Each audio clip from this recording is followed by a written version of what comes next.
at her go. That's our Boeing B-17 taken to the skies, throttles full, wheels off the tarmac, and up, up, and away she goes.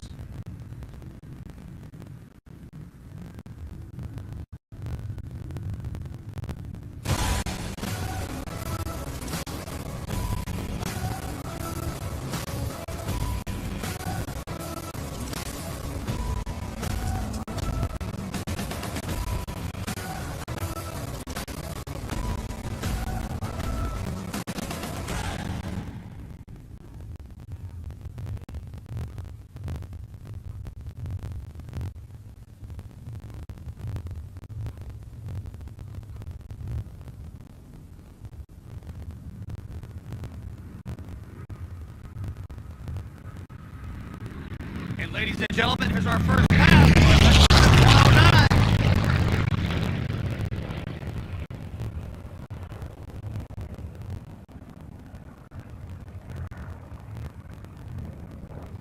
Followed tightly by our P-51 Mustang, who's hot on his tail. That 109 is looking to shoot down our P-17 today. Takes to the red tail, P-51 Mustang in tight pursuit. He's following behind, trying to push him out of the area. Now, Chuck, tell us a little bit about the P-51. I see that red tail on there. Absolutely. The P-51 is one of the most iconic aircraft in U.S. Air Force, the U.S. Army Air Force history, later the U.S. Air Force. And the red tail that you see there is significant of the Tuskegee Airmen. A lot of history there. It's the first colored unit in the flying unit in the military, and they started off with P-40s, then gained the P-51 and painted those iconic red tails. B-17s would always look for those red tails because they knew that the red tails would never leave their side when they had that fighter escort. And thanks to the Tuskegee Airmen, it's airmen like me today that are able to fly for our military.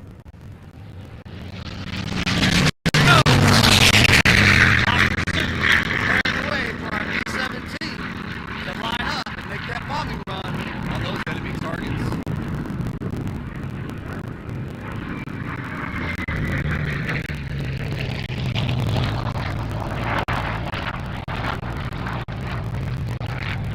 Now that B-17 Flying Fortress is one of the most famous airplanes ever built. B-17 prototype first flew July 28, 1935. Although few B-17s were in service on December 7, 1941, production quickly accelerated after U.S. entry into World War II. The aircraft served in every combat zone, but it's best known for the daylight strategic bombing. Production ended in May of 1945 after totaling 12,726 bombers in production. Now off coming in center line, our B-17 makes another pass, lining up on target. Almost close enough so you can see the pilot wave.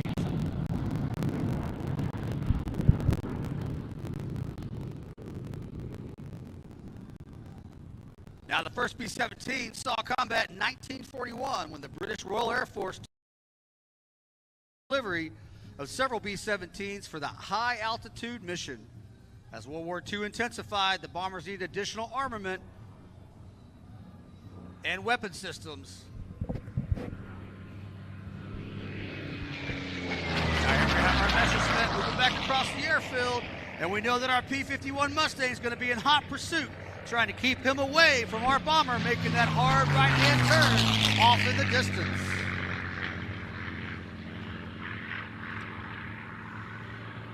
Our B-17 would normally carry 13 50 cal machine guns. That's a lot of weaponry for an aircraft. A normal bomb load of 6,000 pounds. We have a max speed of 300 miles per hour, but a cruising speed of around 170.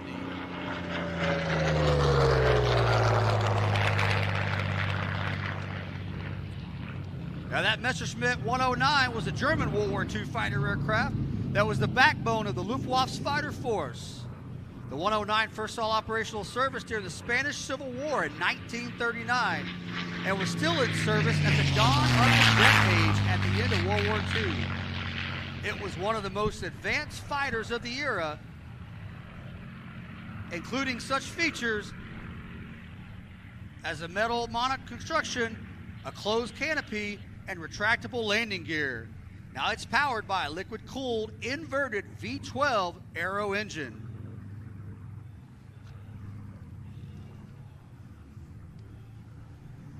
But as fast as she is, she can't outrun our P-51 Mustang, which is sturdy and very fast.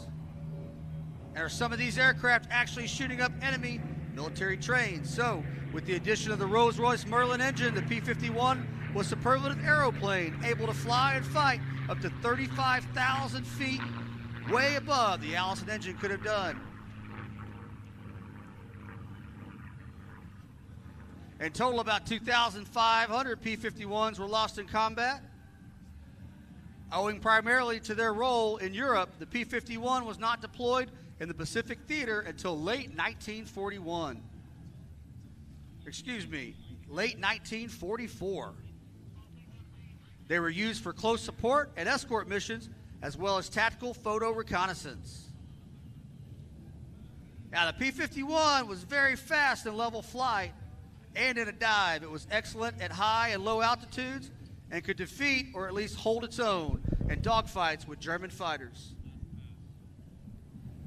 Now, ladies and gentlemen, our three birds are coming from left to right. Get those cameras ready. It's going to be the last pass and the last photo opportunity of our Erickson Museum's historical aircraft flying for you today.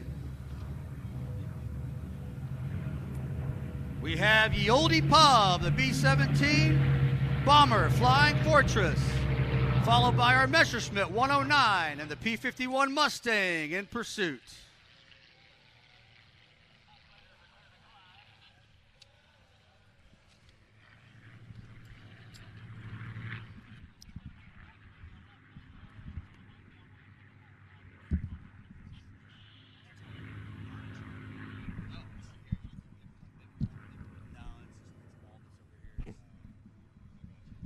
It's good. I just have to tune it out.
All right, ladies and gentlemen, high and to the right, you see our C-17 Globemaster moving into position, getting ready to make that right-hand turn. But off to the left, we have our B-17 coming in for a landing. Let's watch how smooth they set this bird down.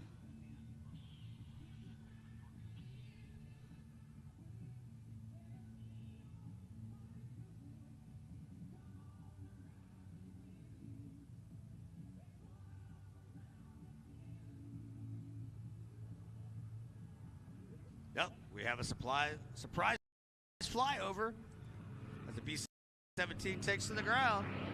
Our mission, one more pass to say hello and give you a wave.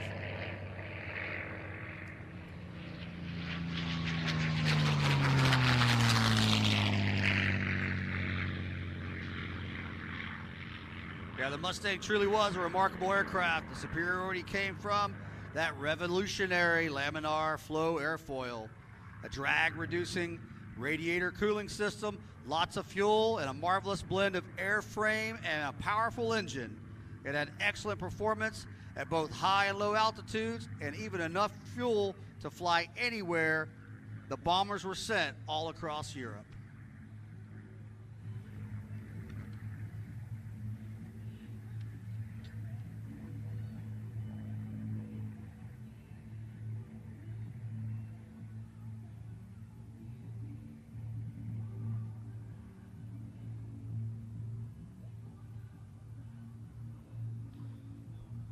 All right, just one more time. Please, please, please drink plenty of water today. Drink that water. If you don't think you're thirsty, take a drink.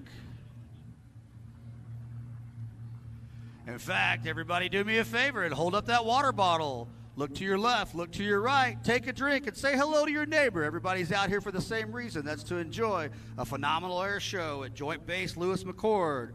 Meet a few people, you might make some friends. Also, if you look left and you look right, you see somebody looking a little flush, you might remind them, hey, sir, ma'am, take a drink of that water. We want to be safe today. We want to ensure that everybody has a wonderful day here at this air show 2023.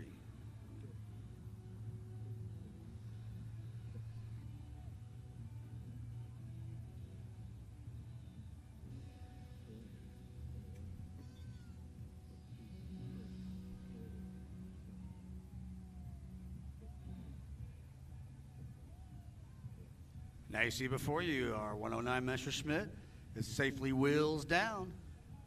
Begin to taxi over to his final position on the tarmac.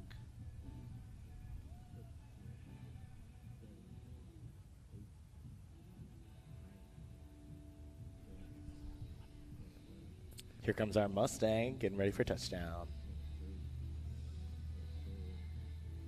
Wings level, wheels a few feet off the deck, flaps full.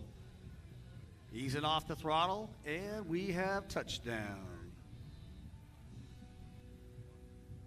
Ladies and gentlemen, if you have enjoyed our Erickson Flyers today, please give them a big round of applause.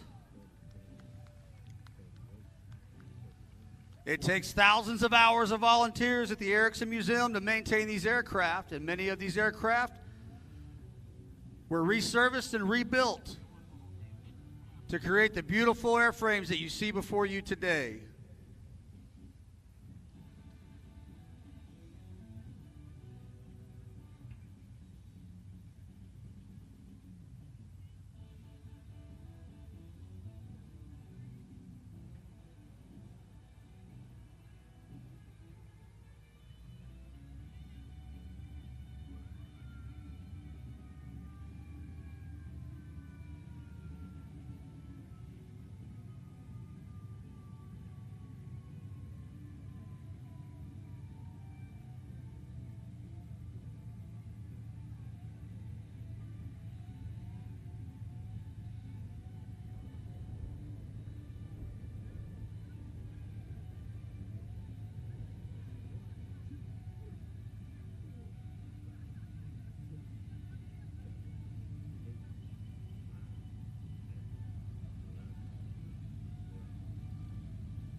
Ladies and gentlemen, one more time, we want to thank our wonderful sponsors for helping make today possible.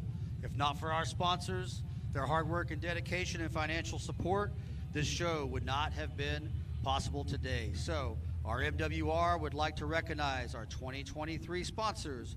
Thank you to the U.S. Family Health Plan, Premier Real Estate Partners, Harborstone Credit Union, Car Pros Kia, America's Credit Union, Bell Family Dental, our Hot Import Nights, our PMBA for sponsoring a hospitality tent, and the Boeing Corporation. And also, feel free to pull out your phones and find this show being broadcast live today by Live Airshow TV that you can find at liveairshowtv.com.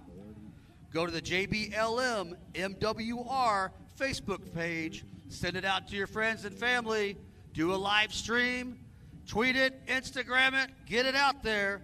Let's get this show packed out so we can bring it back year after year.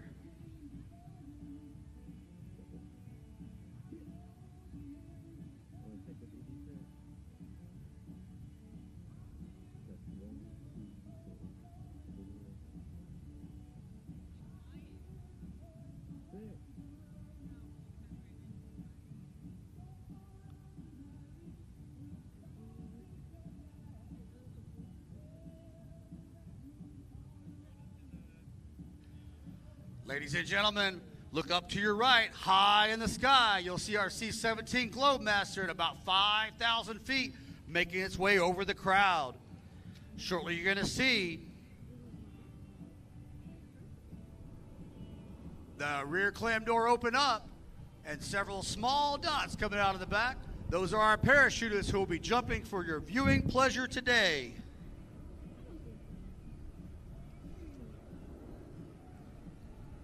So if you look directly One away, above, 2 away, 3 away, oh, there they go. and 4 away. Our jumpers are in the sky, free falling, meeting terminal velocity. Chutes are deploying. We got 1, 2, 3, 4 jumpers under canopy.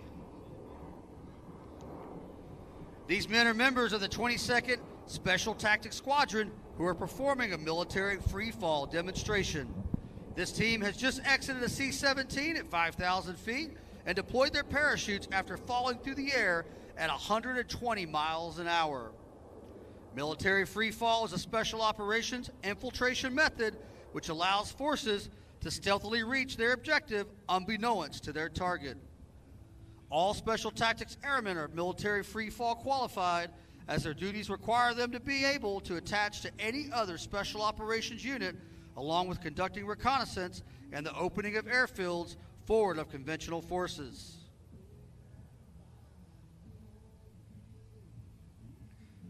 Now, Chuck, what do we see them doing now in the sky? Now they're maneuvering to get into a stack formation. That's what the special tactics operators do to stay tight and make sure that they've got accountability for each other as the C-17 pulls away off to our left.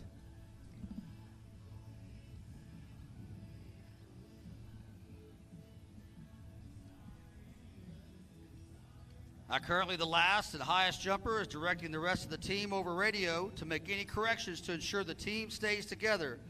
They'll move in tandem until they've reached the designated altitude to begin landing.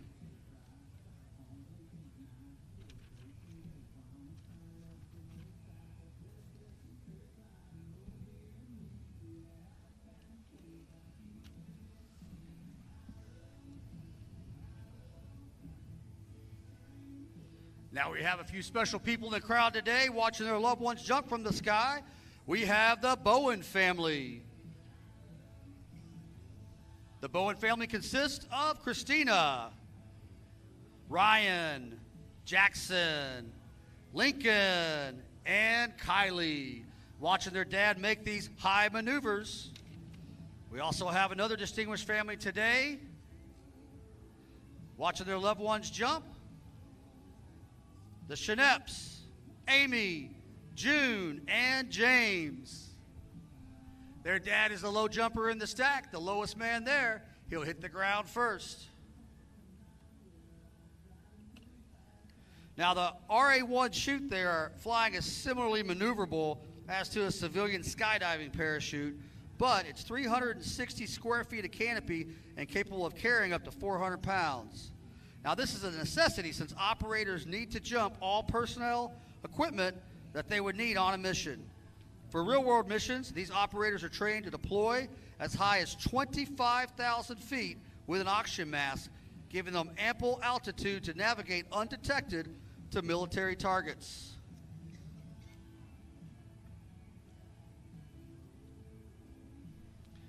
Now let's talk a little bit about the halo and hey-ho operations that these men are trained.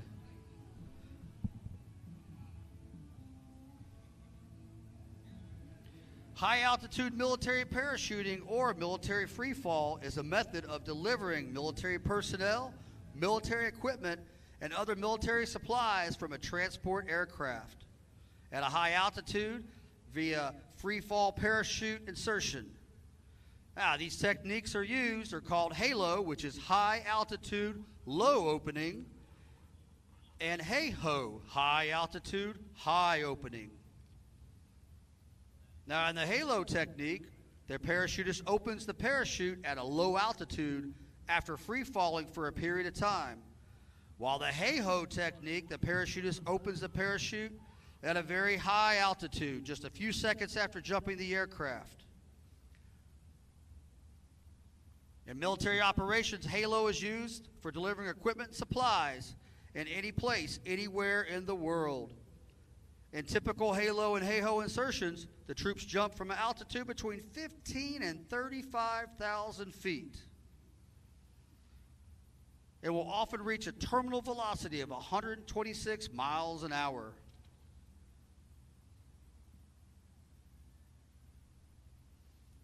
Now you see the men maneuvering around the airfield so they can land in their designated landing zone, the LZ, and they're in what we call a stack formation. Now these men are on communications, they have their comm sets on, they're talking to each other, and they're using their left and right handle over their shoulders to maneuver to stay in that stack. Now our halo and hey-ho special operators are trained to jump day and night. Nighttime operations can be somewhat difficult, but with the aid of chem lights and night vision goggles, the men can see each other to maneuver. Oftentimes these techniques are used to jump many, many miles away from a target and gliding for up to an hour onto a position of attack.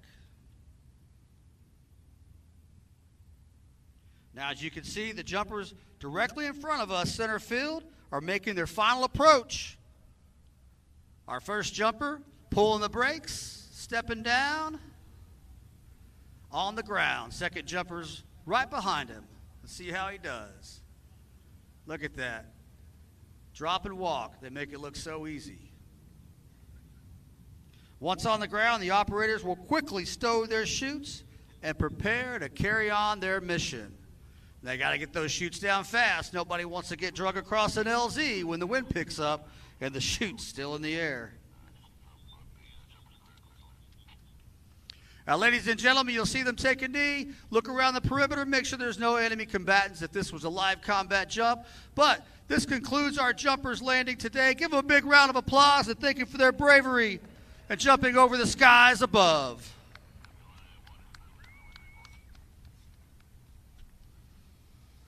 Now, I'd like to remind each and every one of you in the audience today, if you're getting ready to turn the age of 18 or you'll get your parents to sign that 17-year-old waiver, you too can be jumping out of this aircraft in just a few short years.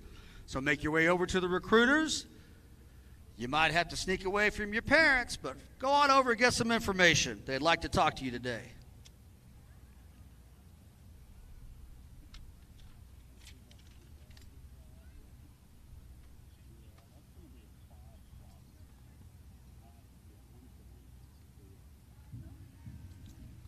All right, ladies and gentlemen, as you enjoy the air show, don't forget to hydrate. Oh, we have a loose umbrella on the field. Look at it go off to the left. Be sure to hang on tight to those umbrellas. We have an updraft out here on the field, and it's going to be interesting to see how fast our audio video man running across can grab that thing. Everybody give him a round of applause and encourage him to run just a little bit faster. Is he good?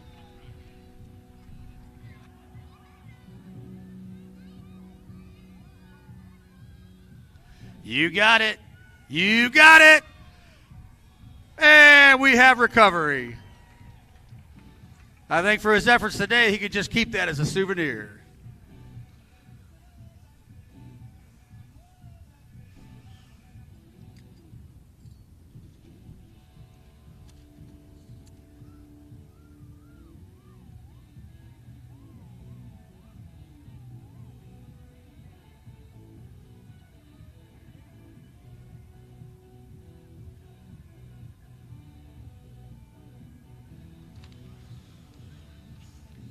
All right, it's that time of day, and I know you're getting hungry. Did you smell the great food being cooked just for you? Well, visit one of our friendly concession stands and enjoy a wide variety of outstanding food to include sizzling ground chuck steak burgers, jumbo hot dogs, bratwurst, Polish sausages, chicken tenders, pulled pork sandwiches, soft pretzels, and a whole lot more. And remember, keep yourself hydrated. Oh, here we come. I'm going to turn it over to you, Chuck. Tell us what's happening right now. Let's had our C-17 come in from right to left, landing on runway 34. Let's give them a wave as they come to a stop, ladies and gentlemen.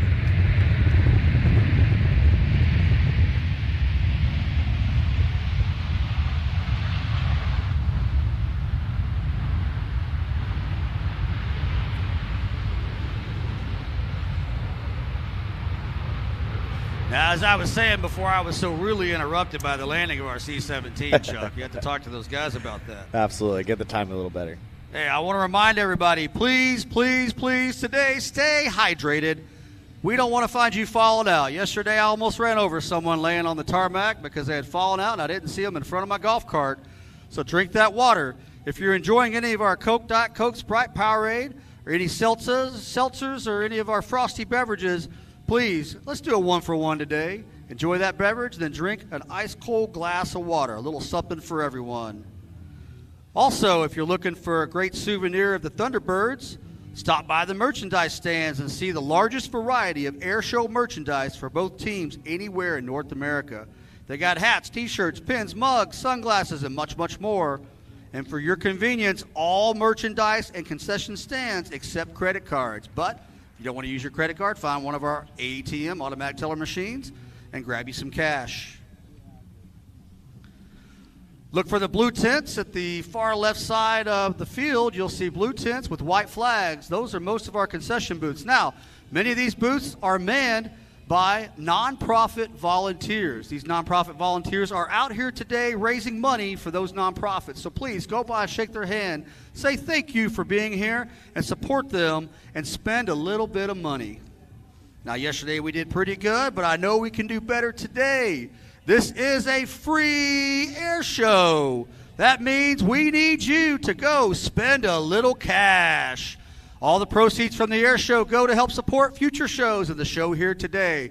So please, it's not Christmas time yet, but go buy a gift for someone you love, get it ready, stash it away, and spend a little money.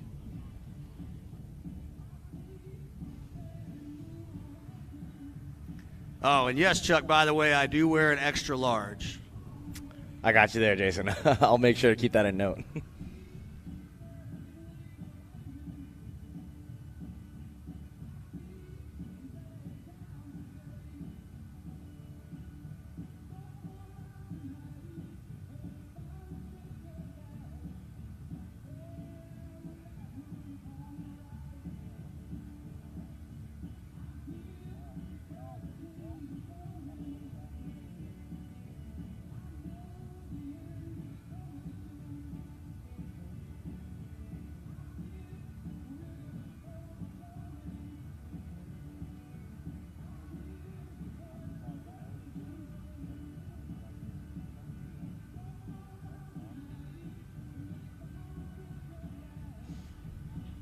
All right, ladies and gentlemen, we have our next act coming up. They are taxiing towards the runway and preparing to take off. On your far left, we have the team from Undaunted preparing to take to the skies.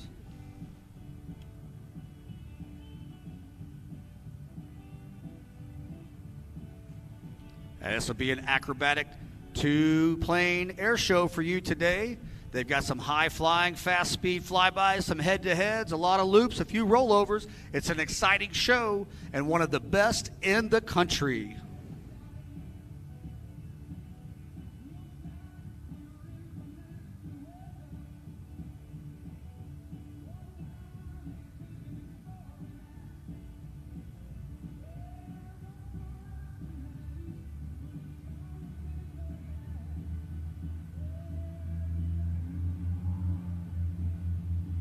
All right, ladies and gentlemen, throttle's full, wheels off the ground. They're taking to the skies to line up to begin the show. So find you a seat, hang on to those umbrellas as the next act is underway.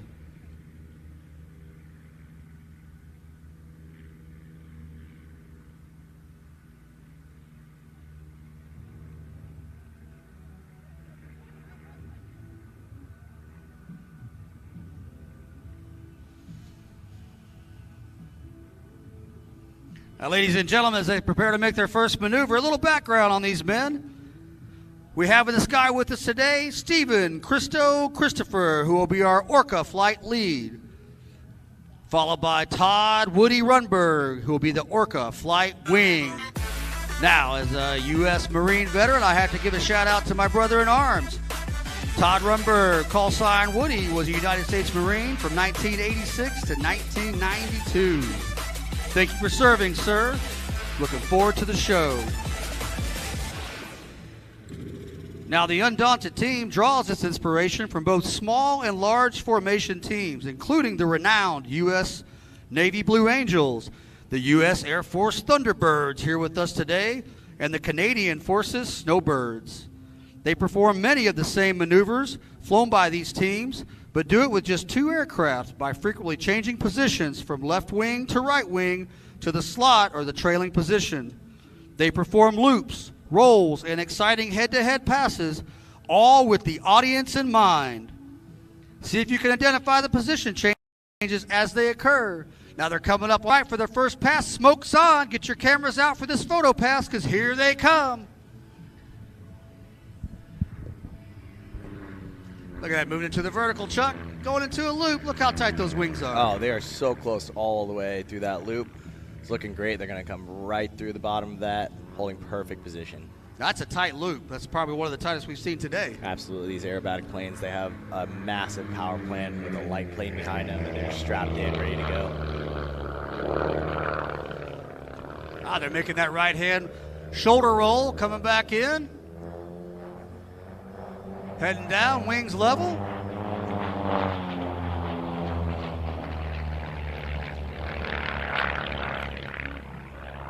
And they're going back up.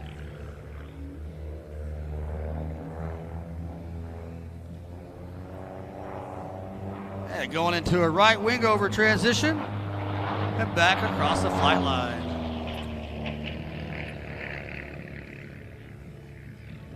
Now here we're going to see a left wing over. Oh, it's a full loop. Look at them scream across the sky. Just a few moments, we're going to see that first separation sequence, which is called the switchblade separation.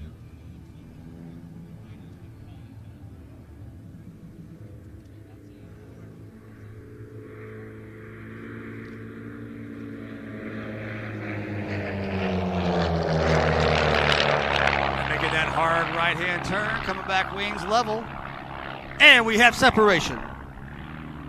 Now, ladies and gentlemen, watch close.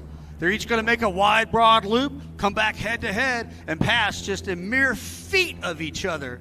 It's going to be tight. Get your cameras ready. Here they come. Woo! Look at them go.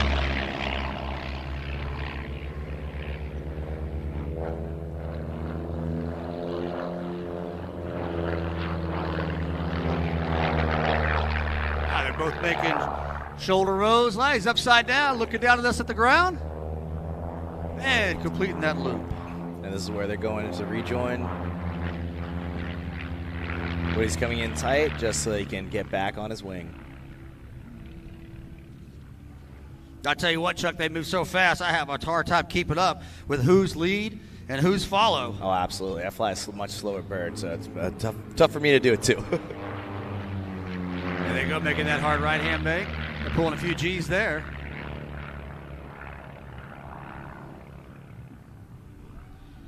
Now, as you can see, ladies and gentlemen, the demonstration includes all basic flight maneuvers learned by every civilian and military aerobatic student, to include Chuck here next to me. Absolutely. Then they add their own exciting touches, including dynamic separations and those head-to-head passes.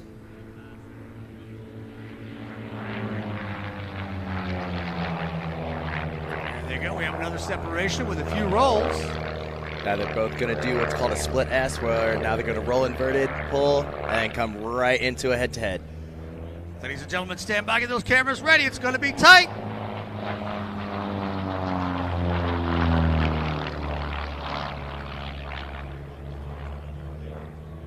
Now with plenty of smoke, and noise, they shred that box, demonstrating precision, formation aerobatics, dynamic separations in these head-to-head passes.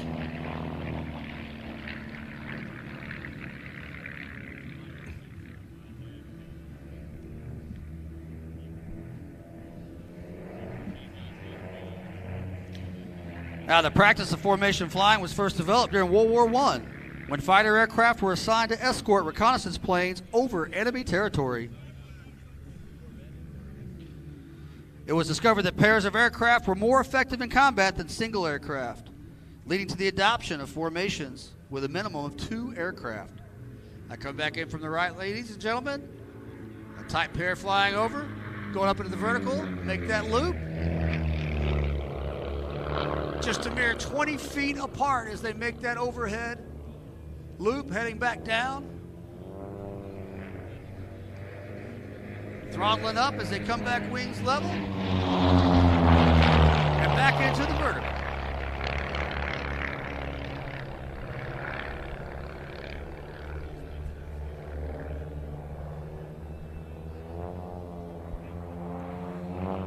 During World War II, pilots discovered additional strategic advantages of formation flight, including enhanced stability and greater visibility.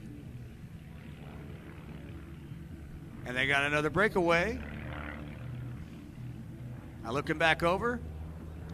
Todd's have to look over his right shoulder to make sure they can see where each other are.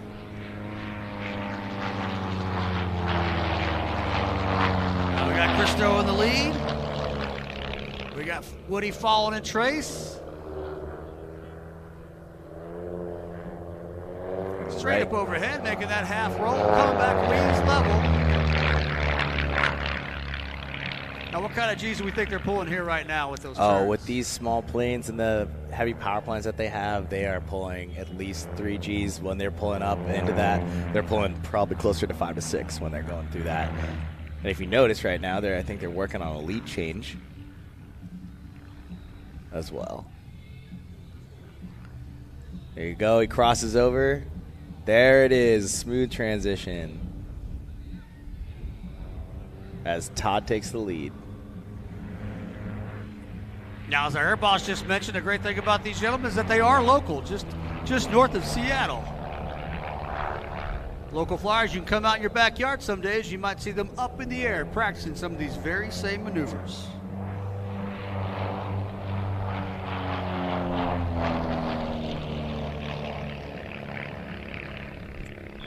There they go with the left shoulder roll upside down.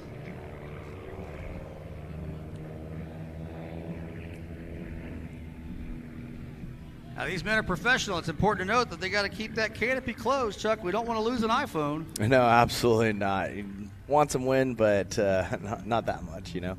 I don't think we have to worry about texting and flying with these two. They're moving too fast today. Absolutely.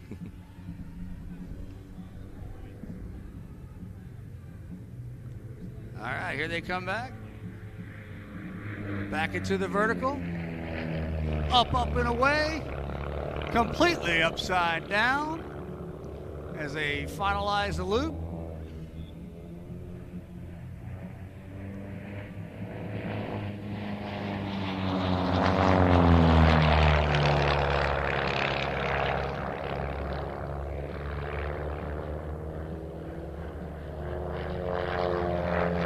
All right, ladies and gentlemen, we have another breakaway, so you know what that means.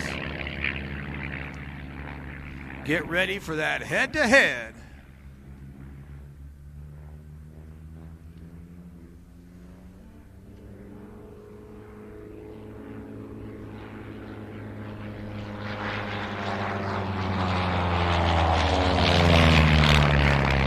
It's amazing how close they get right through that head-to-head, and they're about to do it again.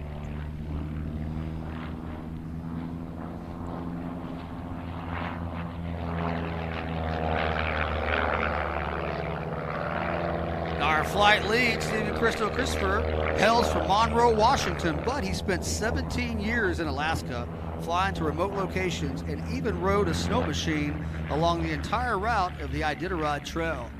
This man was born for adventure. Christo was fascinated by flying at an early age. He would ride his bike to the local grass strip in the morning and return for dinner, watching the planes take off and land as a child.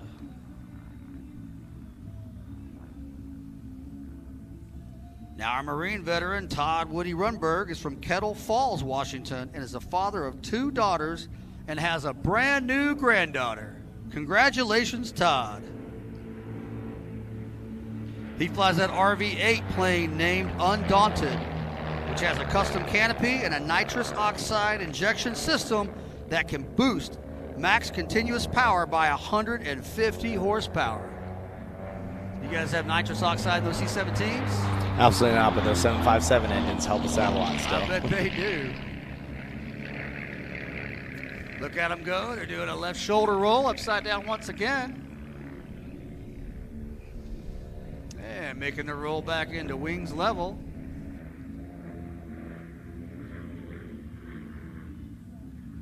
Looks like they're going to go back overhead. Make a right-hand turn. And come back and pass over the crowd. All right, high and to your right, ladies and gentlemen. Now, just behind the airfield, they're making that long, easy pass.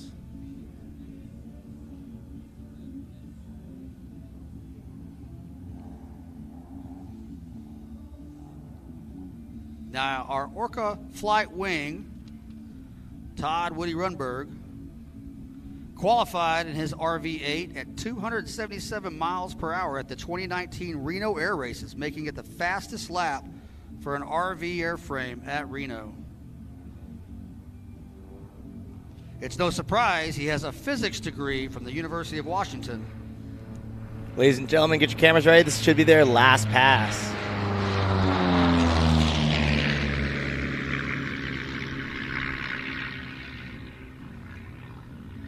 All right, ladies and gentlemen, give a big round of applause for our undaunted pilots, Stephen, Christo, Christopher, and Todd Woody Runberg.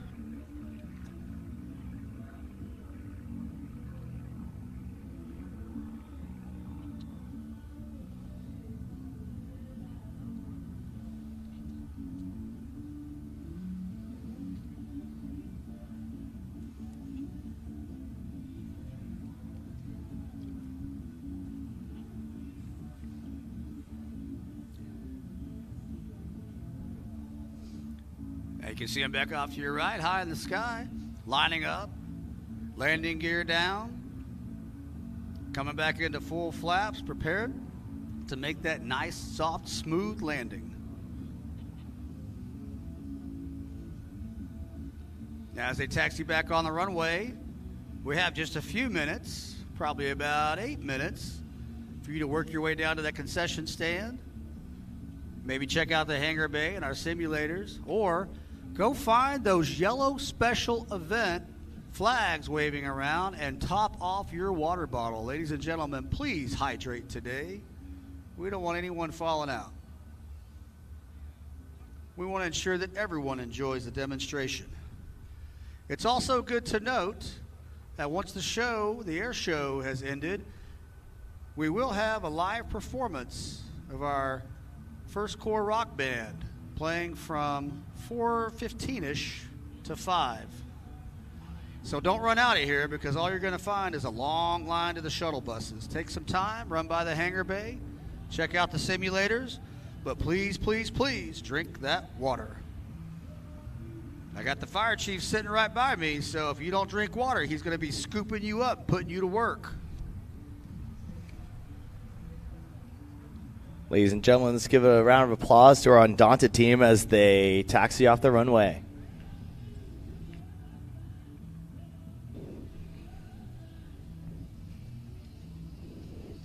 Grab a drink and get ready as our C-17 crew is about to do our demonstration.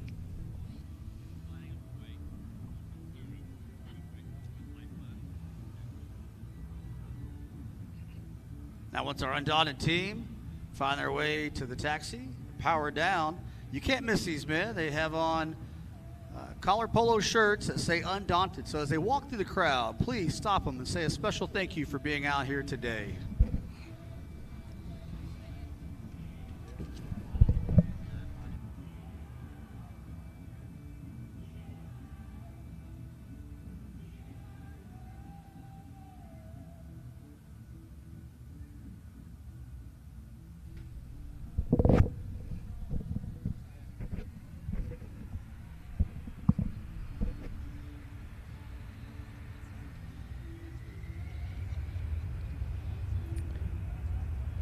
Good afternoon, ladies and gentlemen. I'm Captain Chuck Swartz, and it's my pleasure this afternoon to describe for you today's flight demonstration by America's premier airlifter, the Boeing C-17 Globemaster III. The West Coast C-17 demonstration team is performing a max effort takeoff. This maneuver will have the giant aircraft at an altitude of 1,000 feet well before the departure end of the runway. Let's watch as they take to the skies here for Joint Base Lewis-McChord Airshow and Warrior Expo 2023. The crew for today's demonstration is Major Alicia Strobel, Lieutenant Colonel J.D. Ferris, Major Ross Wigginton, Captain Dylan Judeman, and Master Sergeant Select Chelsea DeMarco. They are based right here at Joint Base Lewis-McChord. This highly experienced crew has a combined total of 14,000 flight hours with over 15 deployments in support of combat and humanitarian missions throughout the world. The C-17, affectionately known as the Moose, was most recently responsible for airlifting the majority of over 120,000 evacuees from Afghanistan during Operation Allies Refuge. In addition to their combat deployments, this crew has a combined total of 16 missions and 1 polar airdrop to Antarctica at the South Pole in support of Operation Deep Freeze and the National Science Foundation's Antarctic mission. While the crew is maneuvering for their first pass at Show Center, I'd like to share some facts with you about this aircraft. The C-17 made its first flight in September of 1991. Since then, the aircraft has set over 30 world records, including payload to altitude, time to climb, and the longest airdrop mission in history. The new age design includes a modern computerized glass cockpit, heads-up displays at both pilot stations, and an advanced cargo handling system, allowing it to operate with a crew half the size of similar cargo aircraft.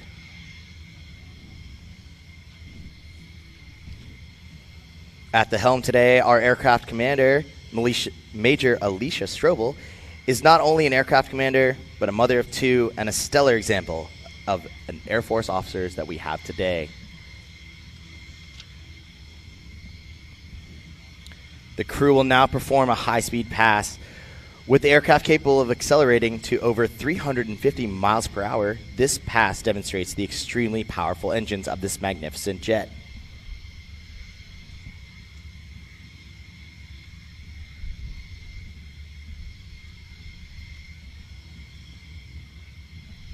Ladies and gentlemen, the C-17 is now approaching from your right. Please notice how quiet it is while passing by Show Center. This gives the operators a tactical advantage while flying low over hostile territory. And it allows for more suitable operations at airfields near heavily populated cities.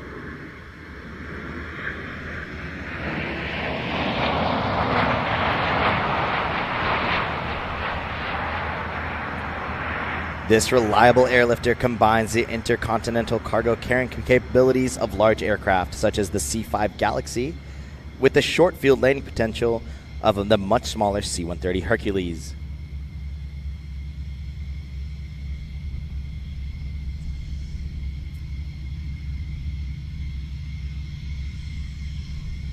The C-17 is powered by 4 Pratt & Whitney F-117 engines. These are the same engines used on the Boeing 757. Each engine delivers over 40,000 pounds of thrust. This amount of thrust allows the Globemaster III to carry over 170,000 pounds of cargo for an outstanding range of up to 5,200 nautical miles without utilizing air-to-air refueling.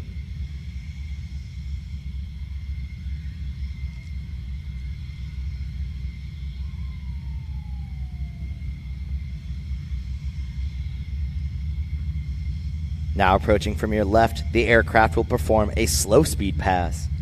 During the pass, please notice the wing leading edge slats and the large, powered lift wing flaps. These devices literally change the shape of the wing and are key to its low final approach speed.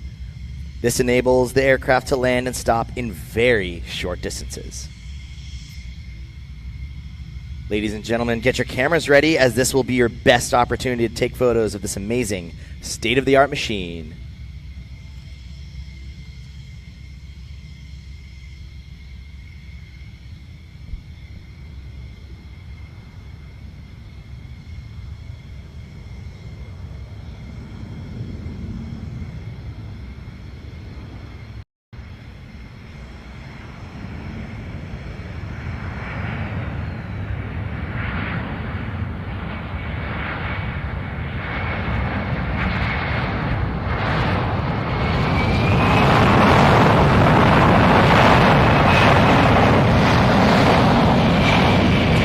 Gears up, flaps are up, slats are in, and away they go.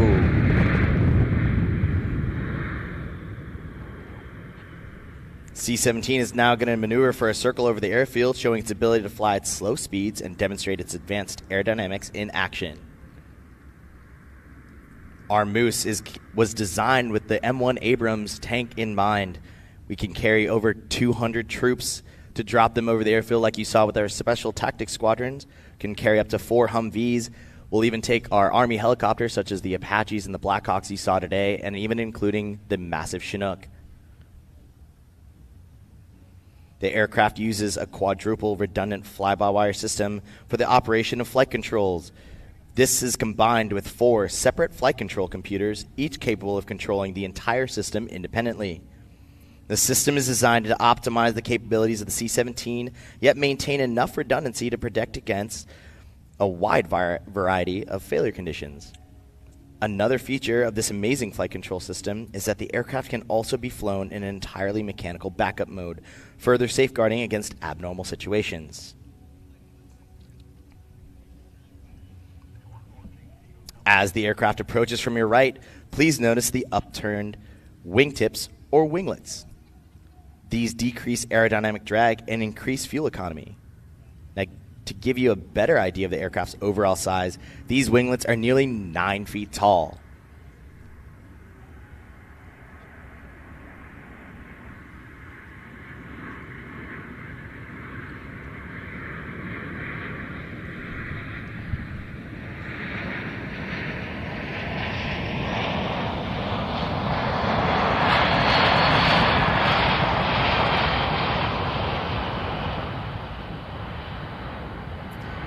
Ladies and gentlemen, in case you're wondering how big the C-17 is, the wingspan is roughly 170 feet. The tail is over 5 stories tall, and fully loaded, it weighs over 580,000 pounds. Personally, I'd love to give a shout out here today to my mom and dad, Vita and Thomas, and my sister, Natalie, who aren't here. They're back on the East Coast, but supporting me over and all our air crew throughout the years.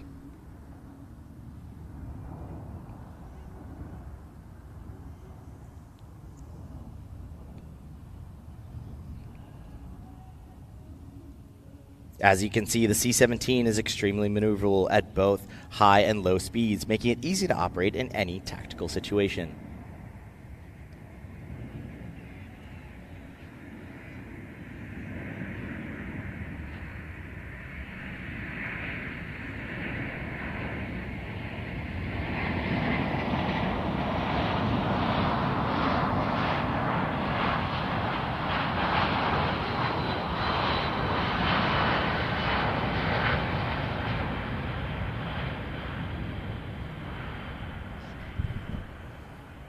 Now here are some more interesting facts about the Globemaster III.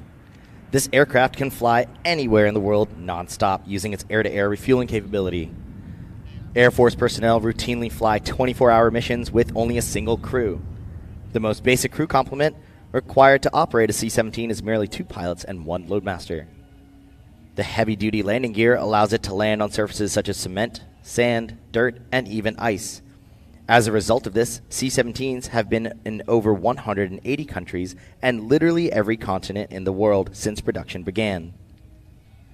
Lastly, all current Air Force crews are trained on the use of night vision goggles, or NVGs, allowing them to operate while unlit austere locations around the globe.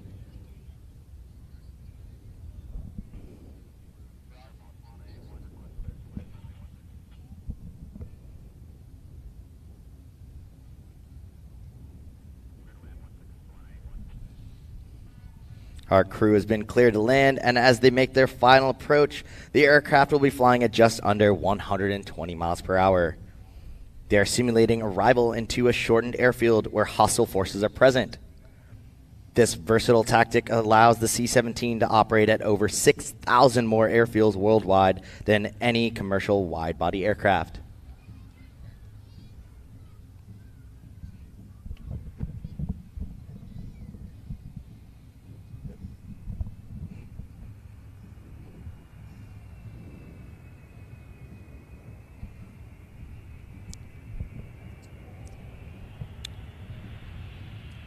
Now the crew will demonstrate the very short landing distance of this steadfast airlifter using just over 1,000 feet of runway to bring the aircraft to a stop. Ladies and gentlemen, our pride of the show, get your cameras ready as we go into our yo-yo maneuver. Troop doors open with Chelsea at the helm.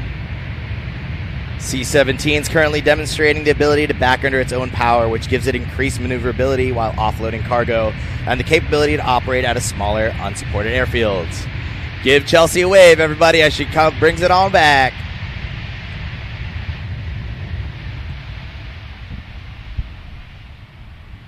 Chuck, fill me in now. How exactly are they backing that aircraft up? Do they have a rear view mirror up in the cockpit? No, our fully capable loadmasters are actually taking control of the aircraft by directing our pilots back. We are the only airplane in the U.S. Air Force inventory that actually backs under its own power, giving us a lot more versatility and a lot of more airfields. Let's wave at Chelsea, everybody. Thanks for the help.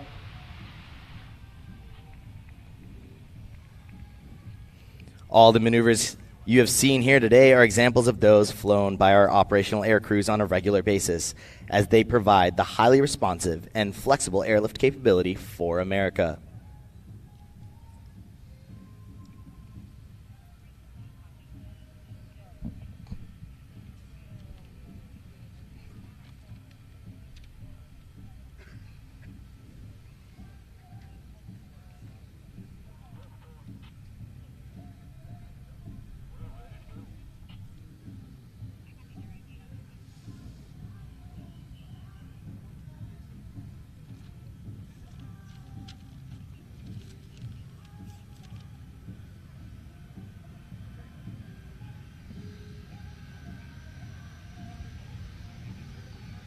Ladies and gentlemen, let's wave our C-17 crew as they taxi on by for an amazing demonstration today. Let's give them a round of applause.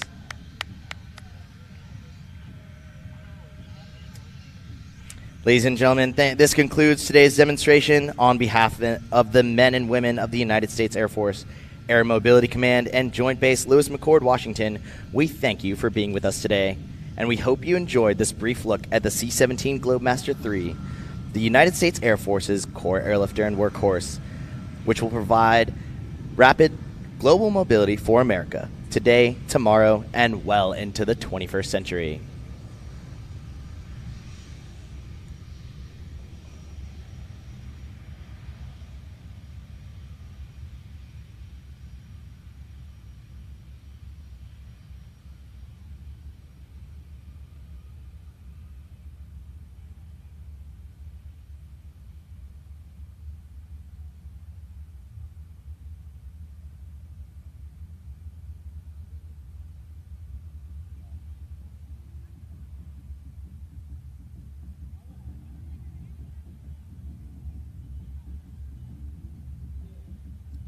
All right, ladies and gentlemen, what a wonderful performance by our C-17 Globemaster crew as they head back to the tarmac to go get some much-needed refreshments. Speaking of refreshments, I know you're getting hungry.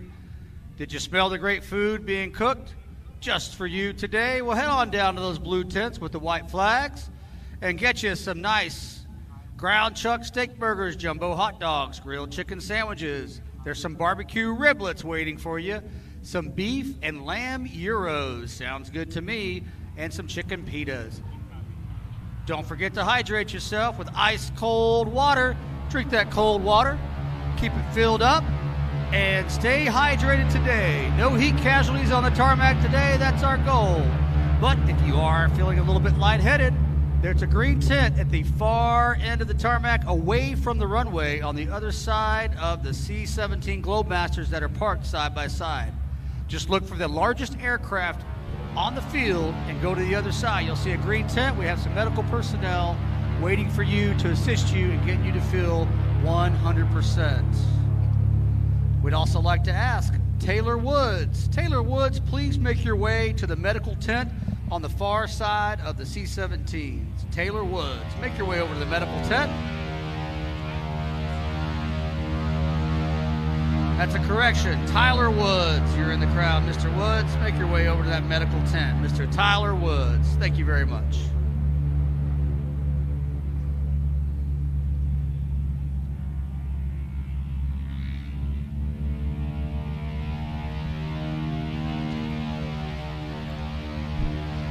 Chuck, well, we appreciate you being over here today. I know you have a few things to do. I think you got to go over and help them park that C-17. Absolutely. Yeah? Ladies and gentlemen, it's been a pleasure for me to announce to you today for our first shows, and especially our wonderful C-17 West Coast demonstration team. Jason, thanks for having me, and I'll sign off. Absolutely. Thank you, ladies and gentlemen. Right. Have a great much. day. Enjoy the rest of the air show. Come see our static C-17s. Our West Coast demo team will be out there handing out some stickers as well if you'd like. Take care, everyone. All right. We'll see you next time. Take care.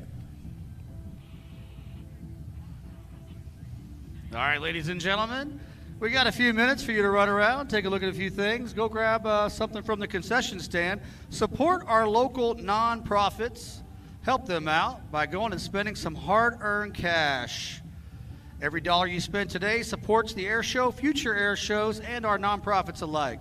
Also, if you see our veterans in the audience, most likely wearing a veteran hat that says, "I served somewhere," stop, shake their hand, tell them thank you for serving in the United States military, and let them know you care. Lastly, look left, look right. If you see anybody that's looking a little flush, point them in the direction of those big yellow banners waving in the sky that say special events. We want you to go help them out, get them some water, treat each other, take care of each other. We're all neighbors, we're all friends. And here today at the JBLM Air Show and Warrior Expo, we are all family.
right, ladies and gentlemen, one more time, I want to remind you that we have a lot of concessions available for you today. So please feel free to go down and buy you something good, something sweet, something tasty. We have a lot of beverages waiting for you as well. We have ice cold Coke, Sprite, Powerade, along with some beer, seltzer, and a lot of other beverages for you today. Something's happening, folks. I'm getting cut off.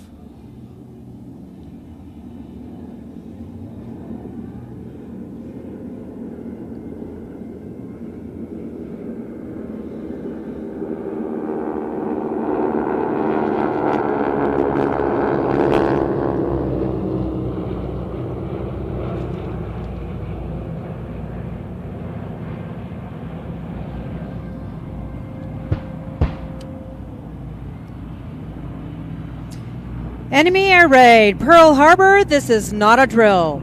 We've taken you back to 7:55 a.m., December 7th, 1941. Imagine you were there that fateful morning. It started off as a peaceful Sunday morning, just like this one. Over 80 years ago, in Pearl Harbor at Hickam Field on the Hawaiian island of Oahu. Our entire naval base has awakened, with most of the fleet peacefully anchored within the confines of the harbor. Experience the roar of the engines and the sounds of the bombs as the Imperial Japanese Navy sent the first wave of 189 fighters and bombers from Japan's First Air Fleet, led by Japanese Captain Fushida. The unprovoked surprise attack was so complete that the coded success signal Tora, Tora, Tora was sent back to the carrier task force before the first bomb fell. A single remote radar station had spotted the incoming raiders, but mistook them for a flight of B-17s due in from the mainland. The B-17s arrive, and like America herself, find themselves in a war that had not yet been declared. The attack was from the Japanese aircraft carrier Akagi, Akaga, Hiru, Soru, and the two new carriers, the Shokuku and the Suikuku. The plan was simple: destroy the Pacific Fleet. The raid lasted for a little over 2 gruesome hours.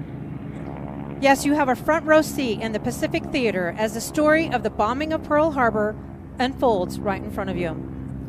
When the first bombs began to fall, pilots all over the island jump into action. At Wheeler Field, Lieutenant Philip Rasmussen woke to the sound of bombs, jumping out of bed, strapping on a .45 caliber pistol over his purple pajamas, and ran to a working Curtiss P-36 Hawk.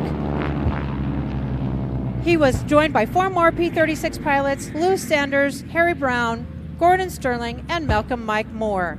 They took off to engage the attacking Japanese and managed to shoot down a few of their Zeros, Vals, and Kates. The number of enemy aircraft were incredibly overwhelming. Meanwhile, elsewhere on the island, Kenneth Taylor and George Welsh were out returning from an all-night dinner, dance, and poker party. These brave pilots, still in their formal dress clothes, raced to a couple of P-40 Warhawks. They got them fueled and armed and took off. They quickly found themselves in the middle of a real battle. These two pilots caught up with the Japanese close to Pearl Harbor and Hickam Field and engaged the Zeros, Vals, and Kates with rounds from their .30 caliber machine guns. However, they quickly ran out of ammunition. Luckily, they were able to land at Wheeler Field, which is near the center of the island. They refueled and reloaded with .30 and .50 caliber ammo and took off once again to fight the Japanese. The two pilots were credited with downing a total of 6 Japanese aircraft before their own planes were disabled. Both pilots received a Distinguished Service Cross for their actions that infamous day. A total of 502 U.S. planes were on the ground at the beginning of the attack. Sadly, 188 were totally destroyed, 159 damaged, and 155 aircraft lay on the ground in various stages of disrepair. The first wave of 189 Japanese Zeros, Vals, and Kates hammered Hawaii for almost an hour. Then came the second wave of an additional 171 aircraft to continue the strafing, bombing, and dropping of torpedoes for yet another 70 minutes. Yes, that's a total of 360 enemy warplanes. As the attack proceeded at Pearl Harbor and Hickam Field, the devastation was just horrifying. On the eastern edge of Ford Island in the center of the harbor, 9 battleships lay at berth: the California, Oklahoma, West Virginia, Tennessee, Maryland, Nevada, Pennsylvania, Utah, and the Arizona. Luckily at the time, our 3 Pacific aircraft carriers were out at sea. First, the Japanese hit with Kate torpedo bombers. The initial wave of Kates hit 5 of our battleships: the Oklahoma, California, Nevada, West Virginia, and the Utah.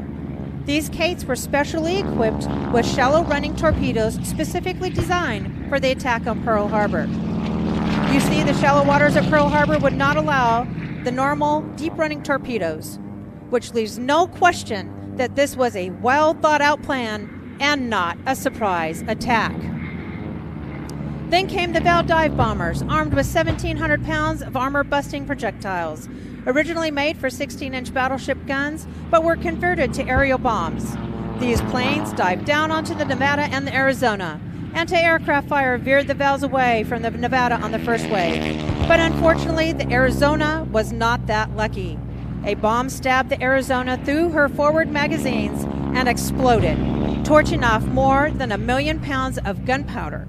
Sailors on the Nevada watched in horror as the Arizona jumped 20 feet in the air and broke in two, forever entrapping 1,178 American servicemen in an underwater tomb. The ship sank in less than 3 minutes, and still today she remains at the bottom of the harbor in a watery grave, crying black tears as a reminder to all of those who lost their lives that infamous day.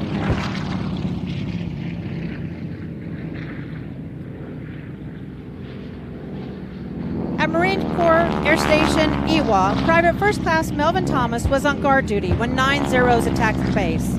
He stepped out of his guard shack, drew his .45 caliber pistol, and began firing on the enemy planes.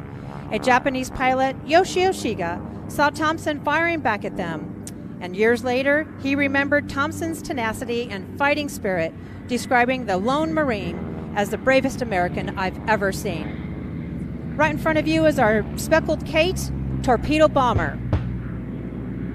All over the island, soldiers were bringing weapons to bear in the fight, anything they could get working. Their .45 caliber pistol and, some cases, Springfield rifles, and also 30 and 50 caliber belt-fed machine guns into action, bringing down numerous marauding Japanese Zeros, Vals, and Kates. There goes our American P-36 Hawk chasing after the Zero. Meanwhile, at Bellows Airfield on the northeastern coast of the island, more U.S. Army pilots were racing to their P-40s. Unfortunately, Japanese Zeros appeared at the same time and started strafing runs. One P-40 pilot was killed as he stepped in the cockpit. 2 other P-40 pilots were shot down as they just got off the ground. The flight of 12 B-17s coming from the mainland finally arrived and were immediately attacked by the Zeros. Unfortunately, in all the confusion, the B-17s were shot at by friend and foe. The frightened crews landed wherever they could, one of them in a pineapple field not far from Hickam Field. A B-17 pilot, Major Landon, trying to land, said, "What a hell of a way to enter a war. Out of gas, unarmed, and no place to land." Amazingly, 8 of the B-17s actually made it to Hickam Field.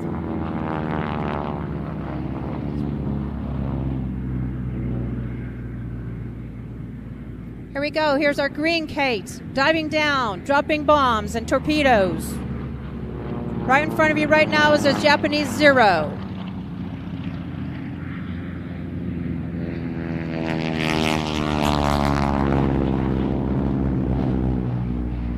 Another Zero.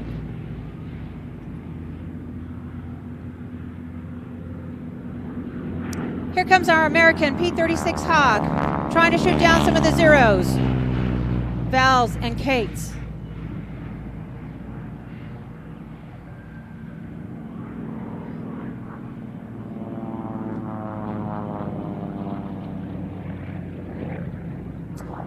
At the conclusion of the surprise Japanese attack on Pearl Harbor, more than half of America's entire naval fleet had been destroyed or damaged.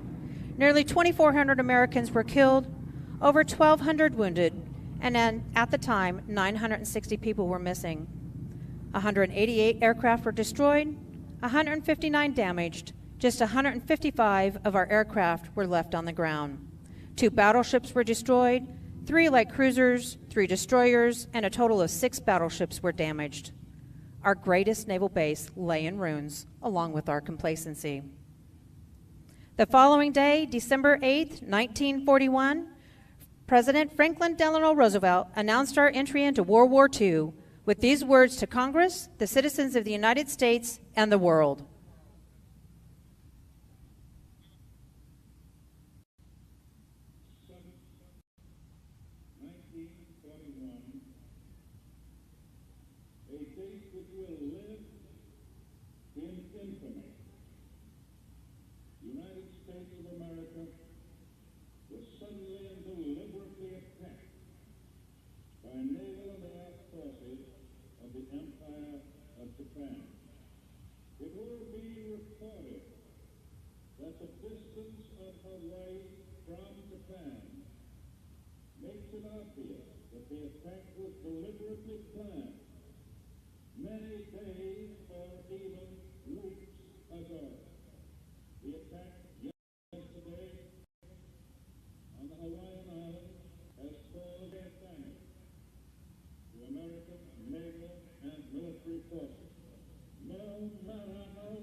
Admiral Yamamoto, the mastermind of the Japanese attack on Pearl Harbor, said, "I fear all we have done is to waken a sleeping giant and fill him with a terrible resolve." Well, he was right. In the 44 months of fighting that followed, the United States sank every one of the Japanese aircraft carriers, battleships, and cruisers that were a part of the Pearl Harbor Task Force. Nagasaki, the city where the special armor-busting bombs were made, was destroyed by a U.S. atom bomb on August 9, 1945. And a little less than a month later, when the Japanese surrender document was signed on September 2nd, among the U.S. warships present in Tokyo Bay was our battleship, the West Virginia. Would you please bow your head and join me in a moment of silence and memory of all of those who lost their lives that infamous day.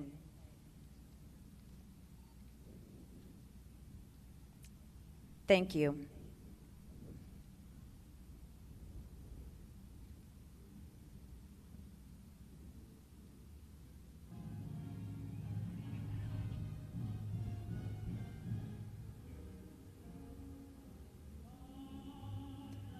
We do not mean to promote nationalism or glorify war by this demonstration. We simply honor a time when our nation was strong and united. In the 3.5 years after the attack, we, the people of the United States, grew stronger by putting 16 million men in uniform, built 100,000 fighter aircraft, 98,000 bombers, 24,000 transport planes, 58,000 trainers, 22 aircraft carriers, over 100,000 of other floating ships, from battleships to submarines, and countless of thousands of ground vehicles. The United States of America's dedication led to the surrender not only of Japan, but Nazi Germany as well, giving peace and freedom to the entire world. We do this in appreciation of that dedication, determination, and effort, and extend our appreciation to the men and women here at Lewis-McChord Air Force Base, fighting for our freedom today. We salute them all, past, present, and future.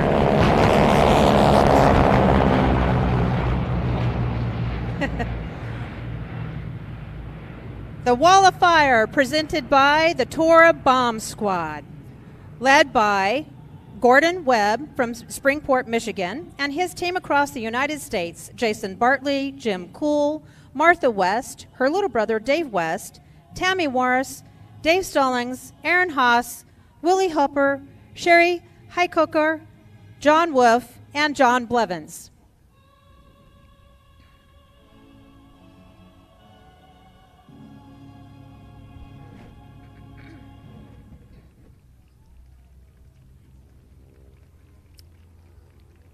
All right, let me introduce our pilots to you. So incoming here is our Tora lead in 0113 Flying for Tora for over 20 years, Doug Durr. He's from the Woodlands, Texas.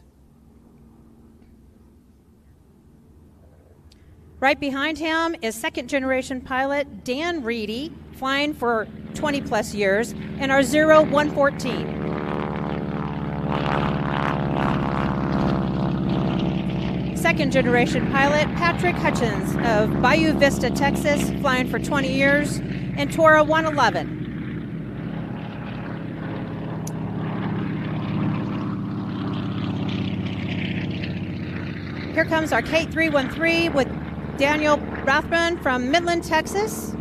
Up high up here is Mike Hastings and our 356 Kate with Trevor Henson in the backseat.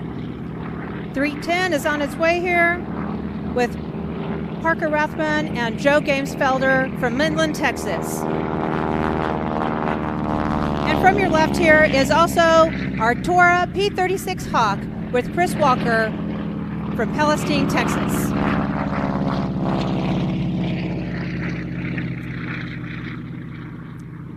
These shows are all about our American military forces. It's an opportunity to highlight Joint Base Lewis-McChord, as well as a chance to show off community relations that are so vital and important for continued success.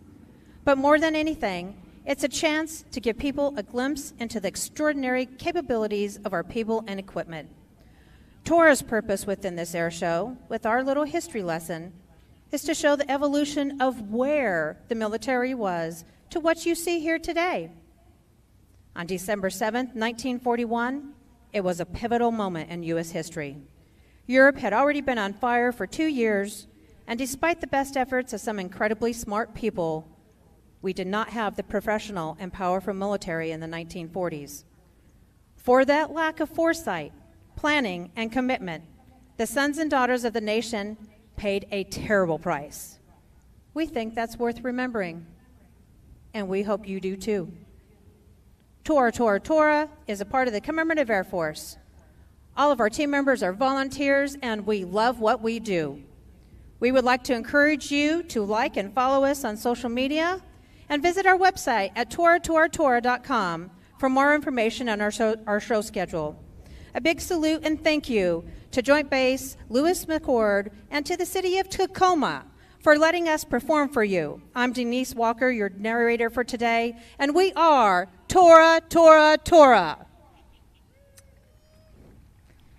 Back to you, Jason. All right, thank you, Denise. What a wonderful rendition and what a great history lesson for all of us here today. Ladies and gentlemen, let's give our guest narrator and our flight crew a round of applause as they come into landing one more time. Thank you, Tora, for a wonderful performance here today at Joint Base Lewis-McChord Airshow and Warrior Expo 2023.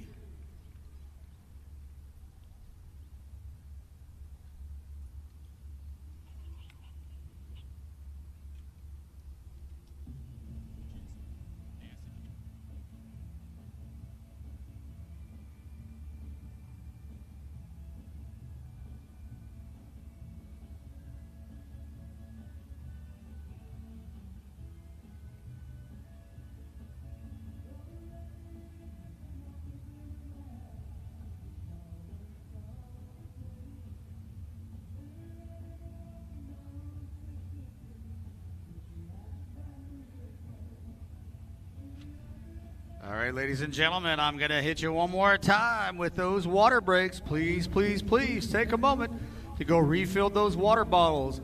Everybody, look left, look right, hold up a water bottle, take a hefty swig. Let's get rehydrated and have a good day. It's warmer than you think out here, and if you're sitting on that tarmac, that asphalt is a balmy 132 degrees. So, lots of heat radiating off the airfield and off the tarmac alike. So please drink some water.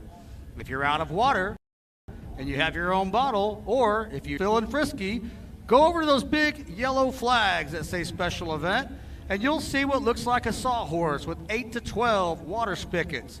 Go over, fill up. It's nice and cold, and best off, it is free.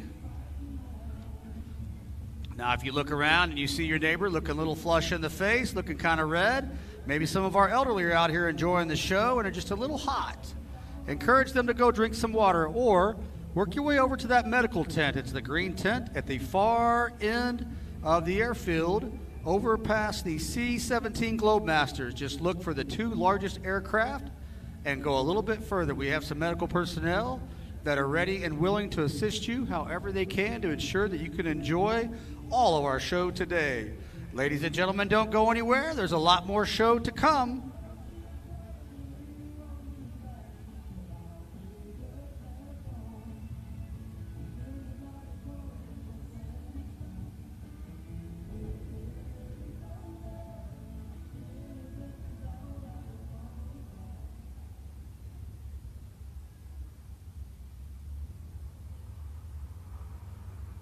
All right, look off to your right. Coming down the flight line, we have our next performance coming up.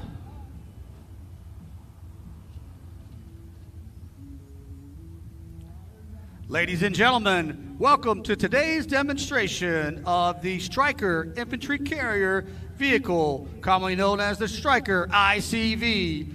Here before you, coming center runway, is a vehicle that is designed to provide unmatched protection, mobility, and firepower to our soldiers in the field. You will notice on the right, as the Stryker ICV is moving into the area of responsibility, the Stryker ICV is equipped with a powerful engine and suspension system that allows it to traverse even the toughest terrain. It can travel for miles at impressive speeds with a top speed of up to 60 miles an hour.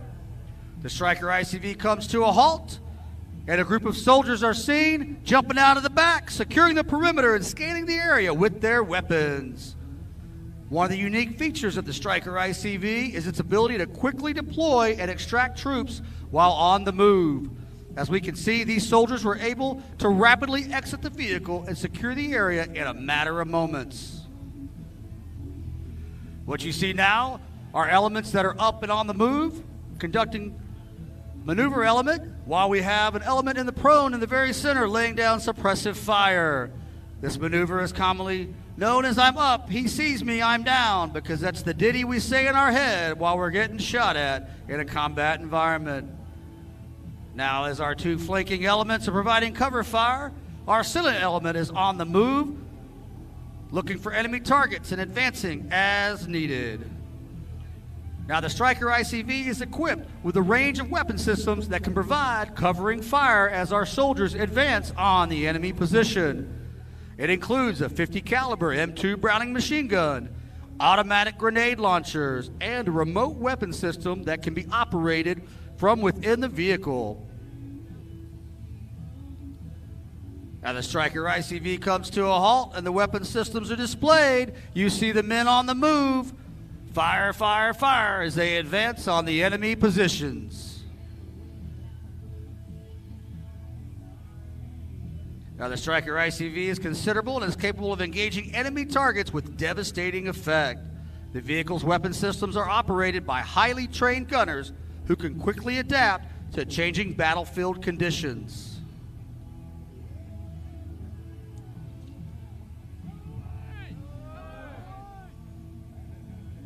Now, what you can't hear are the commands, but you see the squad leaders and the team leaders moving to support the troops, letting them know what's happening on the ground. As these soldiers maneuver, they're talking to each one of the individuals laying in the prone, ensuring that everyone has what they need, is fully hydrated, weapon systems are online, and they're engaging enemy targets.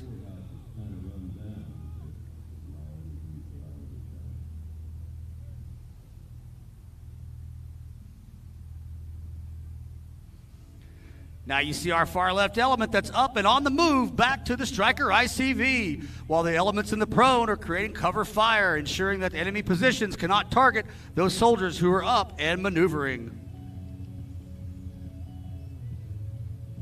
Now, as they enter the vehicle from the rear hatch, the gunners from each of the ICVs are engaging enemy targets, allowing the troops to maneuver and get to a cover position. Now, our last ground element is maintaining suppressive fire, covering those troops on the move. And what you'll see in just a moment as they peel off one by one back to that center carrier. Last man will count them off. 1, 2, 3, 4, 5, and 6. When that squad leaders ensure the squad's up, they maneuver back at a high rate of speed, getting back into that safe, covered position. In conclusion, the Stryker infantry carrier vehicle is a proven, battle-tested platform that provides a world-class combination of mobility, protection, and firepower. It's a critical component of our military's arsenal and a testament to ingenuity and innovation of our nation's defense industry. If you're a fan of military machinery, like I am, and want to see a Stryker infantry carrier vehicle up close, well, ladies and gentlemen, you are in luck. There's one located right in front of Hangar 2. This vehicle is a testament to the technological advancement and capabilities of modern-day military hardware. Its sleek design and robust armor plating make it a formidable force on the battlefield. Not only is the Stryker impressive in terms of its operational abilities, it is also a sight to behold for any military enthusiast. Don't miss out on the opportunity to witness this incredible vehicle in person. Ladies and gentlemen, give it up for the soldiers of our United States Army and our 1st Corps Stryker Brigade.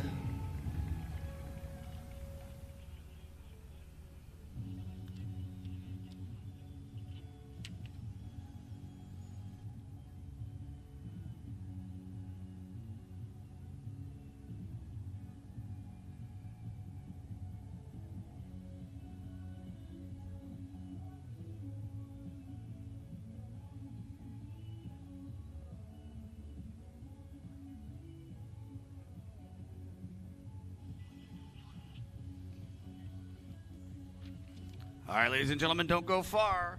We have a solo aerobatic demonstration coming up. Runway left, preparing to take off. You'll see him taxiing out here in just a few moments. It's our T-33 Ace Maker, piloted by Gregory Wired Collier.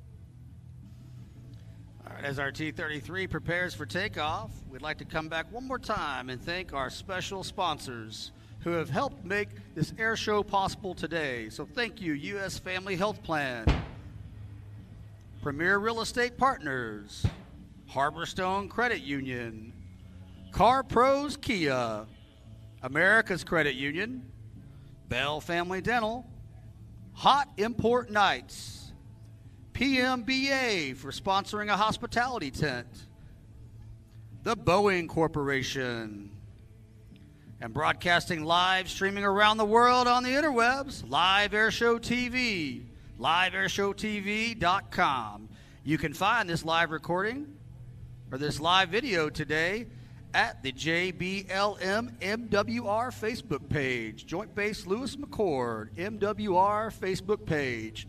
Find it, tweet it, send it out to your family, put it on Instagram, and let the world know that we're here today enjoying these phenomenal pilots, our historical reenactments of Pearl Harbor, and the acts up to come.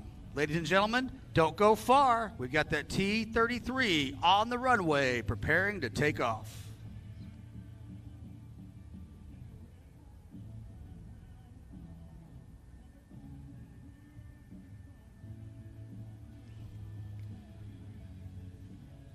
Off to your right, ladies and gentlemen, you'll see the hard-working men of the Joint Base Lewis-McChord Fire Rescue. Let's give them a big round of applause today.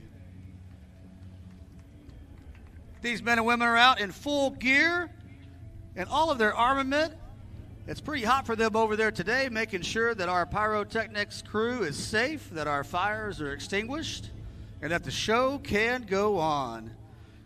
Thank you to all of our fire personnel.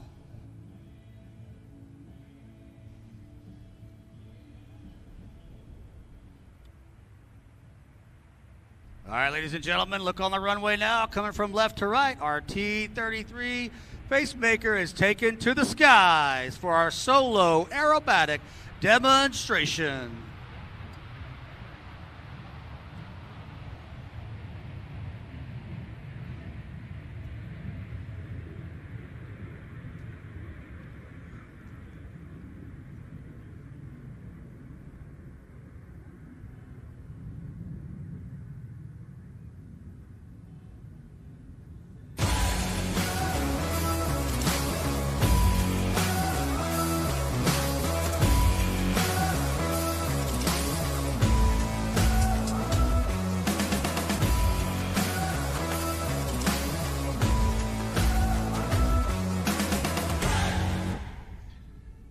As our T-33 Ace Maker sets out to make its first pass, let's give you a little bit of history. This will be a solo T-33 aerobatic demonstration showcase, the max performance and graceful beauty of the Shooting Star, America's first operational jet fighter and trainer. Now, when Lockheed developed the T-33 Alpha Shooting Star jet trainer from their P-80 fighter, it was first referred to as the TP-80 Charlie. Now, Lockheed stretched the P-80's fuselage more than 3 feet in order to fit a second seat and other equipment necessary to create a 2-place version of the company's first jet-powered fighter. First flown in 1948 by... there he goes for his first photo pass. Snuck in on me from right to left.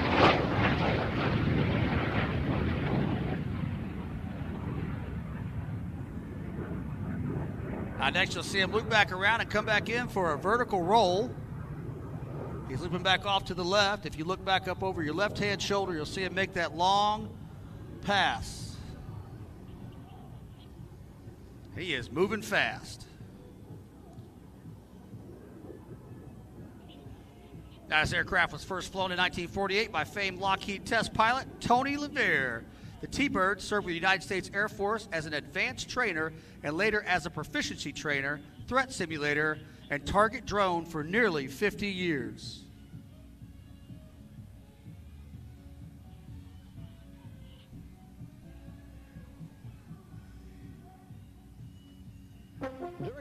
Today, there are no longer any operational military T-33s. Canada retired the last of their CT-133s in 2005. All right, back over our right-hand shoulder, ladies and gentlemen. Keep your eyes peeled to the sky.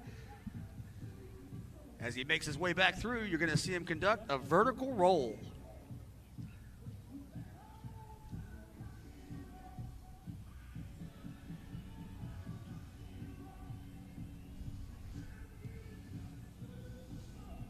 All right, here he comes around the hangar bay, around hangar 4. Now he's come back around the tower, right to left. Here he comes.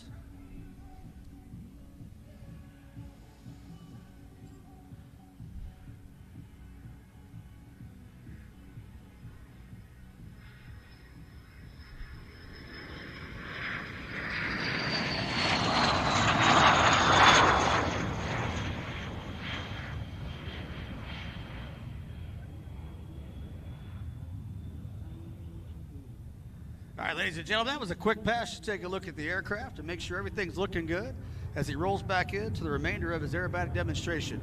Safety is paramount in every air show.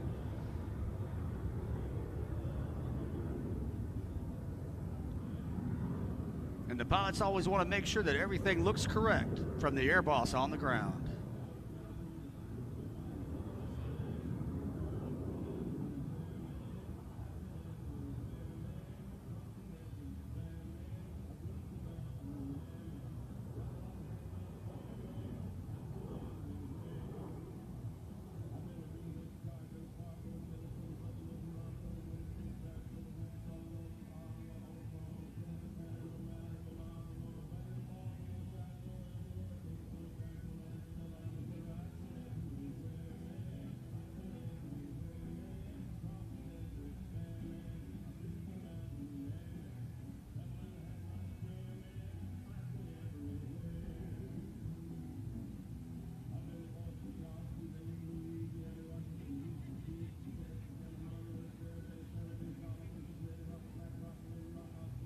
All right, directly behind us now, our T-33 is making a long round hand turn, getting ready to line back up. Runway right, you'll see him coming in just past that tower for another pass.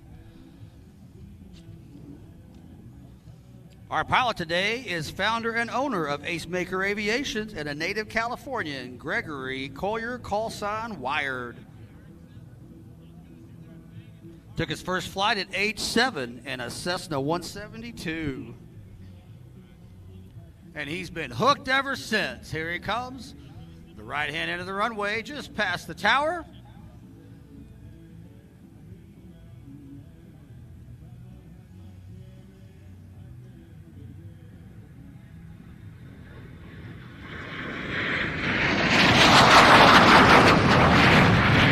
Nice pass for your viewing pleasure. He's making off to the right. Get a little bit of altitude, climbing up in the air.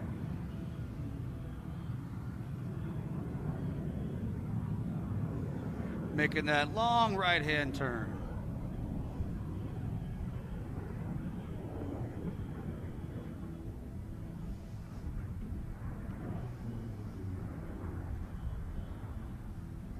One of his favorite jets as a kid was a Lockheed Shooting Star, America's first operational jet. In 2007, call sign Wired flew with his friend Kate Eckhart and one of Kay's T-33s. Having felt like he had been flying it all his life, he knew then he had to have one and set his sights on a T-33 of his own. The plane you see before you he acquired in April of 2008, serial number 306, and he named it the Ace Maker. After extensive training, he began flying air shows at the end of the 2008 season.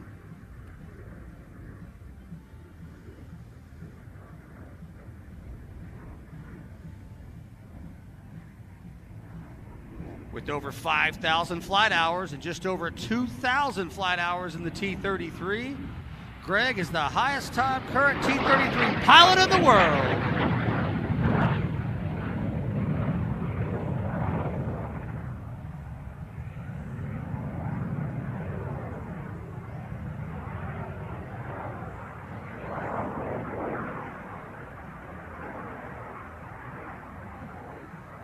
Now, in addition to air shows, Greg instructs at Edwards Air Force Base at the Test Pilot School and the U.S. Navy Pilot Training Center.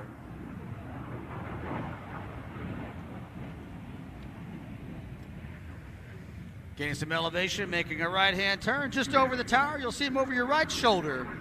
Coming around behind you now over Hangar 3 and to the rear of the tarmac.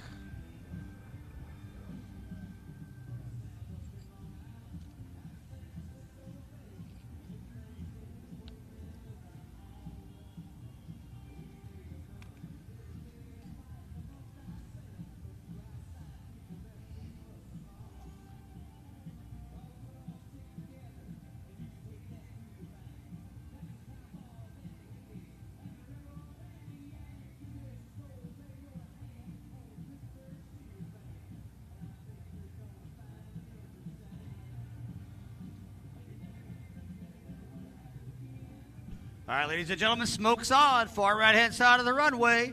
Coming in just past the tower. He's coming in low and slow for your viewing pleasure. So get those cameras out. Check him out and give him a wave as he flies by.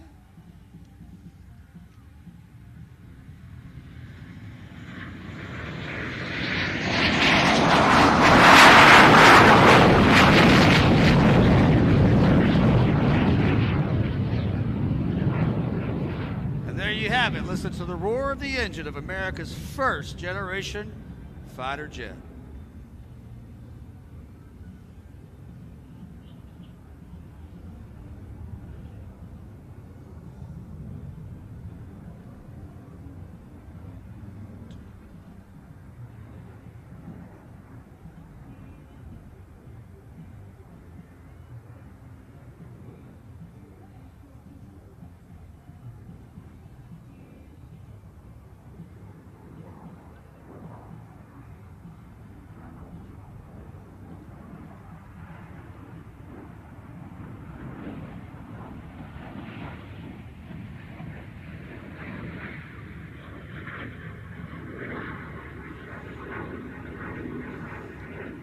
right, making that right-hand bank, coming back around, gaining some altitude. That T-33 is going to make one more pass.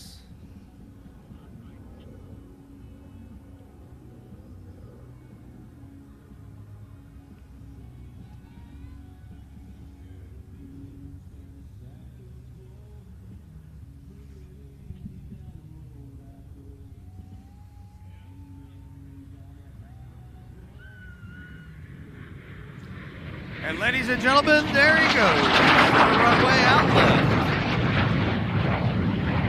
Making to the right, making a loop back around. He'll come in and prepare to land.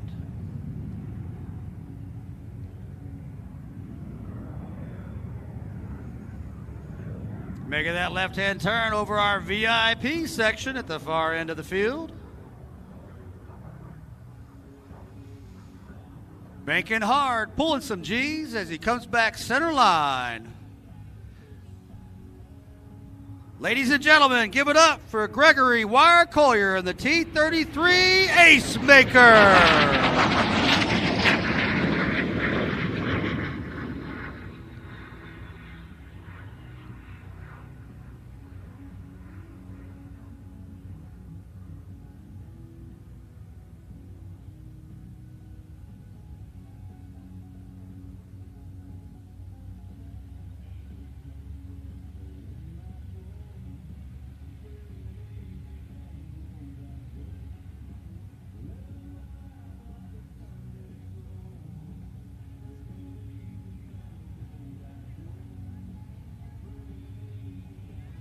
All right, well, our Ace Maker loops back around, preparing to come in for a landing.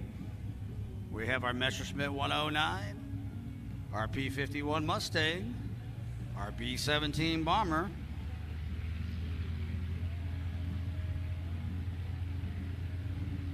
and our Yellow Thunder team on the left side of the runway preparing to take off. This is where we say goodbye to our Yellow Thunder team. They're going to take off, make a lap, and head back north. Heading home to Canada. So let's be sure to give them a wave and a good round of applause and send them off on their way. And thank them for coming down. We hope to see them again next year.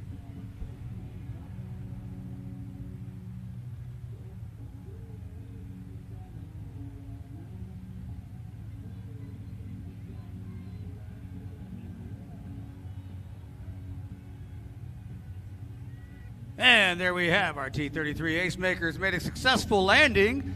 As you can see, ladies and gentlemen, he popped that cockpit open so he could turn on that nice, cool air conditioner.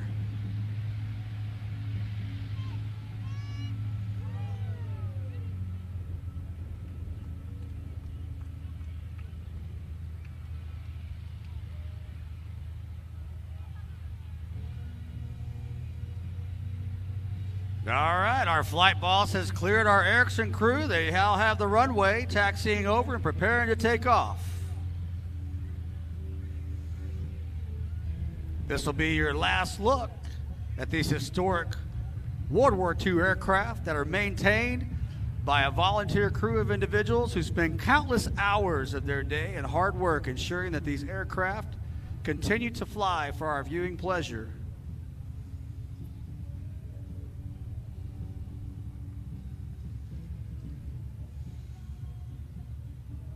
All right, our 109 is lined up on the runway with the P-51 coming in just behind.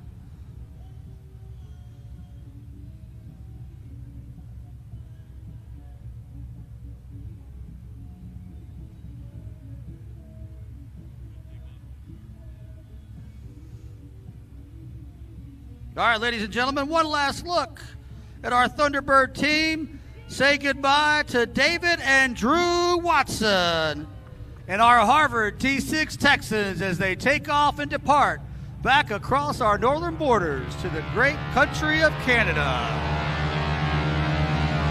Thank you, gentlemen, for your flying efforts and all your hard work here today at Joint Base Lewis-McChord Airshow and Warrior Expo. Have a safe flight.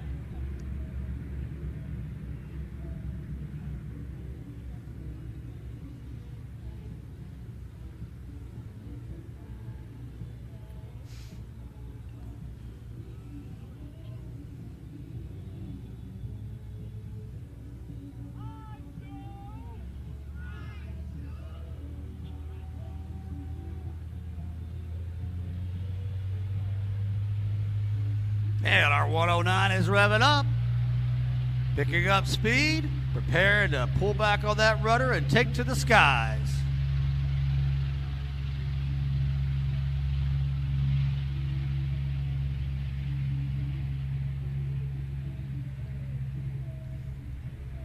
RP-51 pushes that throttle forward, building up those RPMs.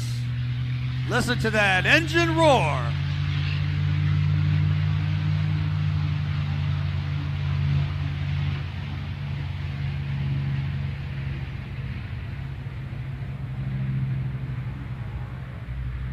Now it's time for our B-17 crew to follow in chase. Look at those four powerful engines go to full throttle as he pushes down the runway, ready to pull back and take to the skies.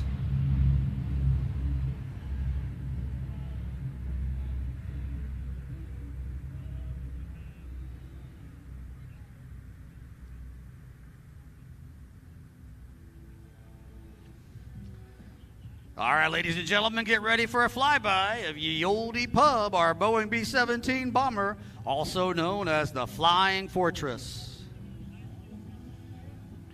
The museum's B-17 bomber was manufactured by Lockheed Vega and delivered to the United States Army Air Force on October 16, 1944.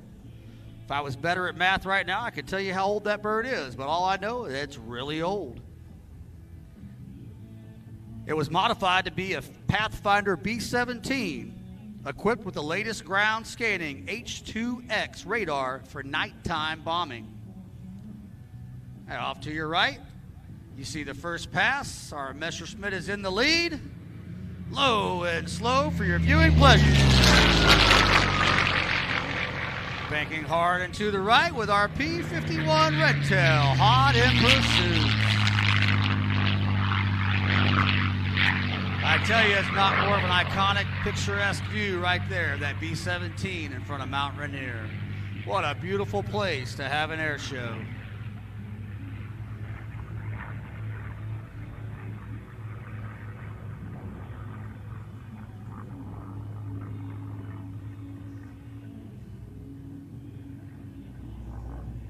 A little more history on this aircraft.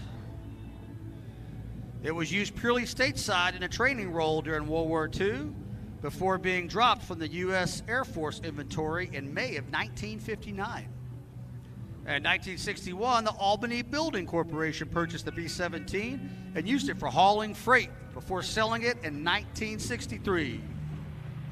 And there's our Messerschmitt about center line, coming in, rolling right, rolling left. Pulling back, taking to the skies, going vertical, gaining that altitude, trying to evade that B-51 who's hot in pursuit.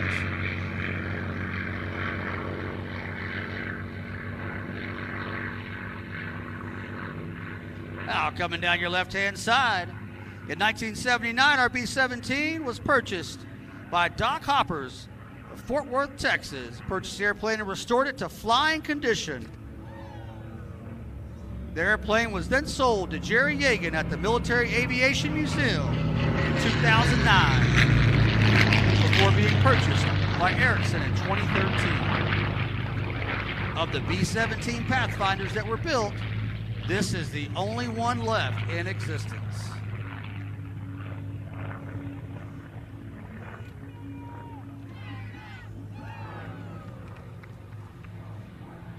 Now our P-51 that you see before you today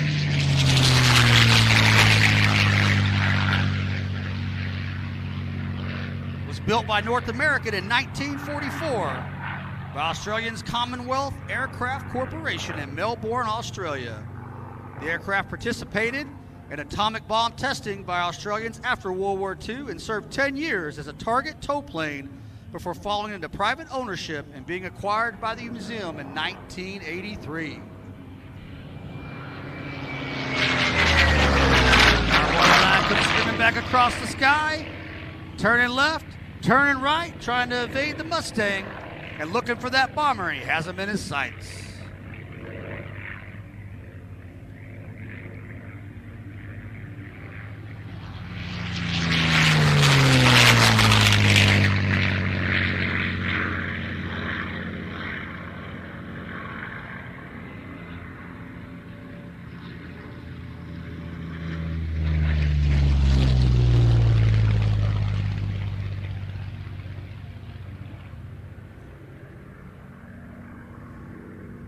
Now our Messerschmitt 109, originally conceived as an interceptor, the later models were developed to fulfill multiple tasks, serving as bomber escort, fighter bomber, day, night, all-weather fighter, ground attack aircraft, and as a reconnaissance aircraft.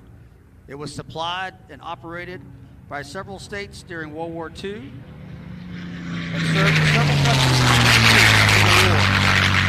The F-109 is the most produced fighter aircraft in history, with a total of 33,984 airframes produced from 1936 up to April of 1945.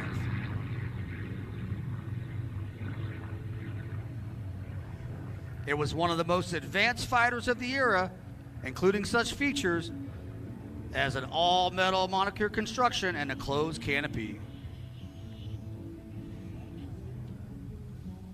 All right, look off to your left. Coming back towards runway center is our P-51.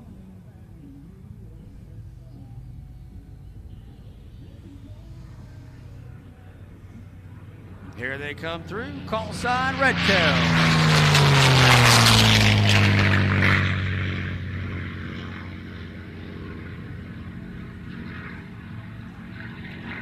During World War II, it became commonly known from the B-17 fighter pilots. If you looked out your cockpit window and you saw a red tail on a Mustang, you knew you had a good escort, ready to fight and die if necessary to protect the mission.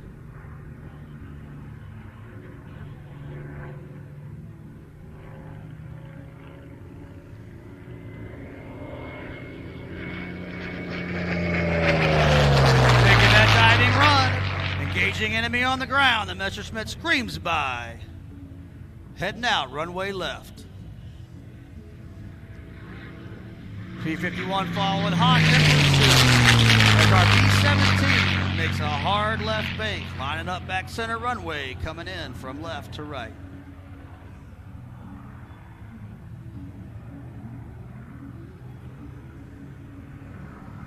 Listen to those engines roar.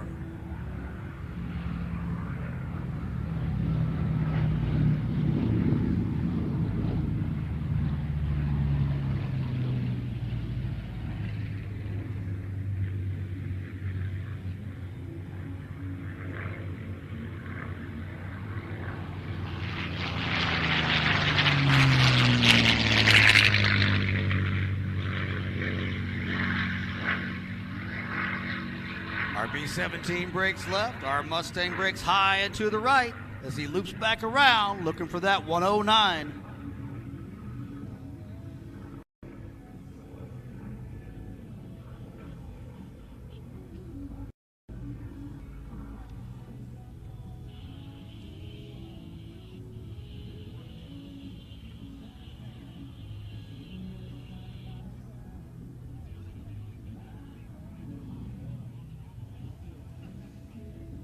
All right, look off up and to your right, coming around the tower.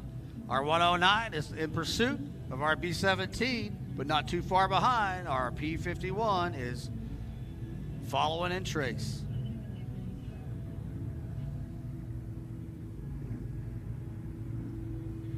Now, many of our aircraft today are flown by veterans of the United States Armed Services. We want to thank you for flying and for your continued support of today's military and veterans alike. While they circle back around for another pass, if you're in the audience today and you're a veteran who served the United States military, please stand up and give us a wave. We'd like to say thank you for your service and thank you for serving your country. Look around, shake their hand, let them know you appreciate their sacrifice. Thank you, veterans. All right, ladies and gentlemen, here we come. Our B-17's on its last pass. Get those cameras ready. The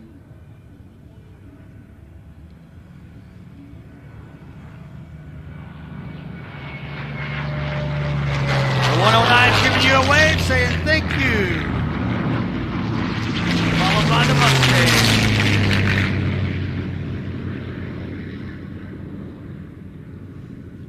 Ladies and gentlemen, one more big round of applause for our Erickson Commemorative Fighter Group.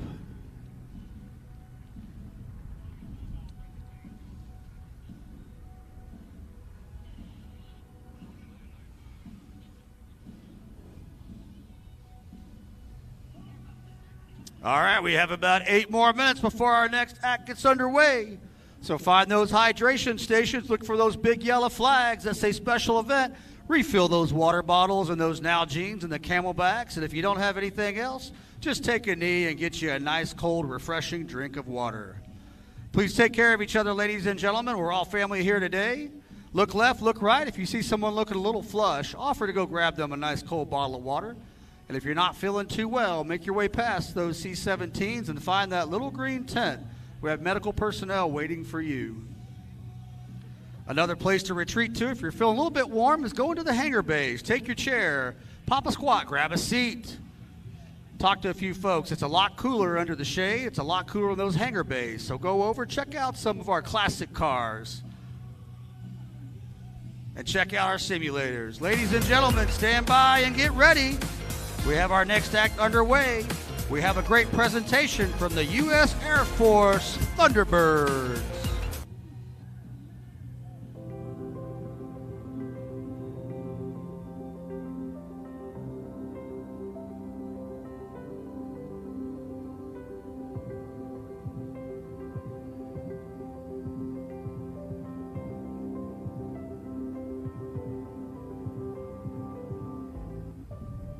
Light from a star can take millions of years to reach Earth. So when you look at a star, you're looking back in time. But I see the future. I see exploration and courage. I see my country finding new horizons out there. And I see giant leaps making a comeback. I see myself. The future is where I'll make history.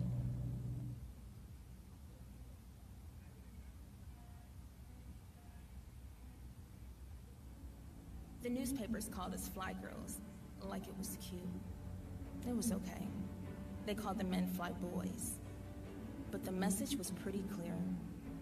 There were people out there that didn't believe we could do it. We had to prove ourselves. Here's the thing of it though. We all have to prove ourselves. When your country takes a leap of faith, you have to take that same leap. They've placed their trust in you.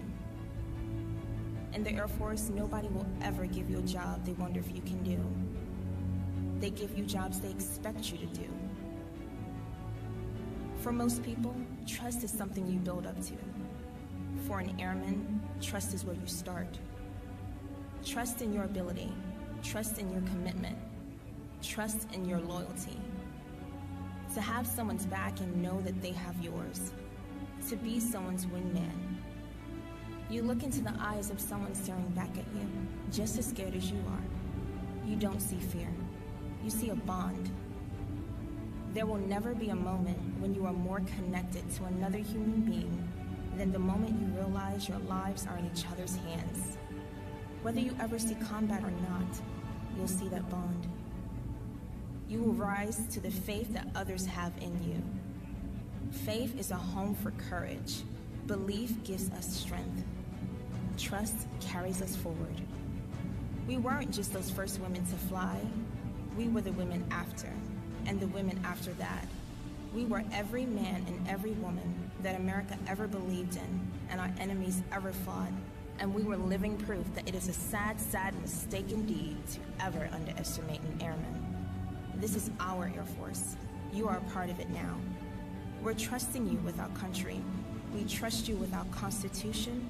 We trust you with our flag, and we trust you with our lives. No one questions your courage. They count on it. No one doubts your commitment. They depend on it. No one is challenging you to prove them wrong. We're trusting you to prove us right. Aim high, Airmen.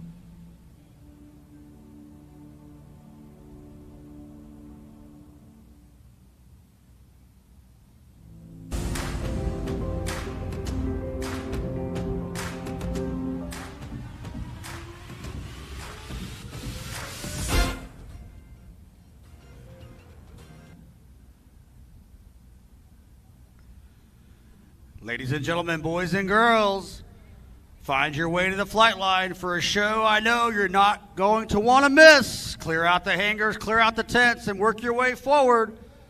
Our next act is the one and the only, the world-renowned U.S. Air Force Thunderbirds.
We are the warriors of the 21st century, a noble symbol of freedom and a tireless pursuit of excellence, an everlasting legacy of pride, precision, and professionalism of all airmen of the United States Air Force.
Joint Base Lewis-McChord, make some noise. Are y'all ready for the Thunderbirds? Woo!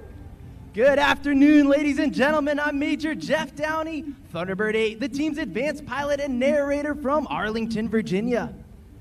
We hope you're as excited as we are to be here today, and today I want to tell you about the Thunderbird mission, a demonstration of the teamwork, dedication, and professionalism that mirrors that of your Air Force active duty, Guard, and Reserve personnel deployed around the globe. As our Thunderbirds taxi out to begin today's demonstration, our Thunderbird crew chiefs are already preparing for their recovery. Let's watch as our maintenance professionals continue to demonstrate the same level of precision on the ground that you are about to witness in the skies.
The Thunderbird team is comprised of proud professionals who are motivated by a passion for service and a commitment to excellence. It all started in 1953 with the F-84 Thunderjet. In just 6 days, the first Thunderbird team crafted a demonstration that would shape the future of military jet demonstration teams for years to come. The Thunderbirds became the first supersonic-capable jet demo team in 1956 with the transition to the F-100 Super Sabre.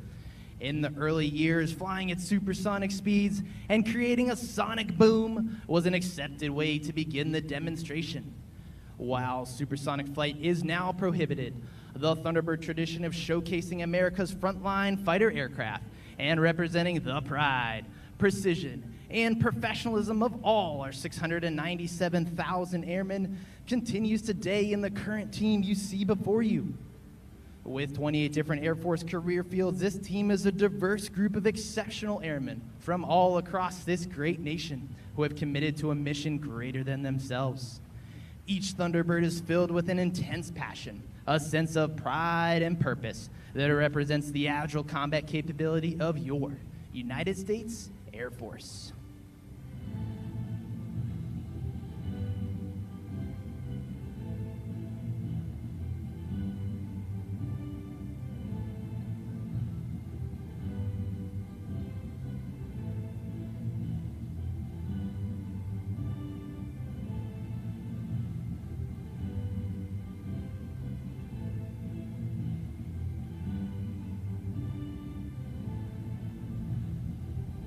Thunderbirds have been showing Americans what our Air Force can do for the past 70 years. Since 1953, not a single demonstration has been canceled due to a maintenance problem. Please join me in thanking the true heroes of our team and the United States Air Force, our maintenance and support professionals.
Right now, our pilots are completing some pre-flight checks at the end of the runway, and once they are ready, they will take to the skies. Soon you will hear Thunderbird 1 command the pilots to run up their engines as they accelerate down the runway from your right to your left. Lieutenant Colonel Elliott will then demonstrate the superior thrust-to-weight ratio of the F-16 by immediately pulling the noses up into the vertical, performing the diamond loop on takeoff. As the planes lift off the ground, watch for our slot pilot, Major Lauren Schlichting. She'll move quickly from the right wing into the slot position, forming the famous Thunderbird Diamond. Following the diamond takeoff, our solo pilots will perform the Mayhem takeoff. Thunderbird 6 will take off in maximum afterburner from your right to your left and execute an immediate 360-degree aileron roll at low altitude. After that, Thunderbird 5 will take off from your left to your right in maximum afterburner, immediately pull 60 degrees into the vertical, and perform a split S, reversing his direction while still over the runway. Hang tight while we get ready to fire on up.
All right, Washington, let's have some fun. Stand tall as America's ambassadors in blue.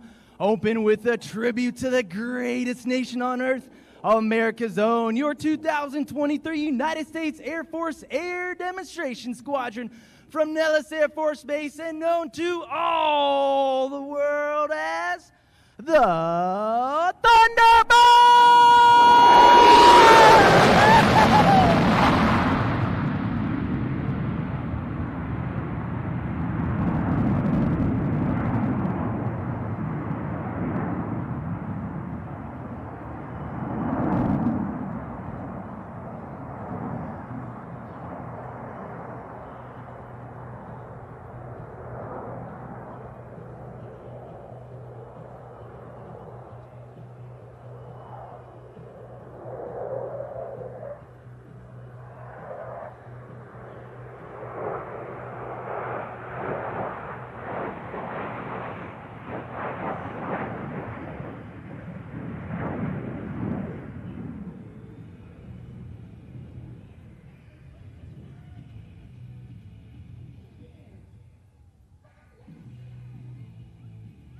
In 1954, the first solo pilot made their debut on the Thunderbirds. And in 1962, the opposing solo was added. Now, check 6 and welcome our current solo pilots, Thunderbird 5, Major Daniel Katz, and Thunderbird 6, Major Eric Tice, as they approach from behind and overhead to execute the ever-inspiring crossover break.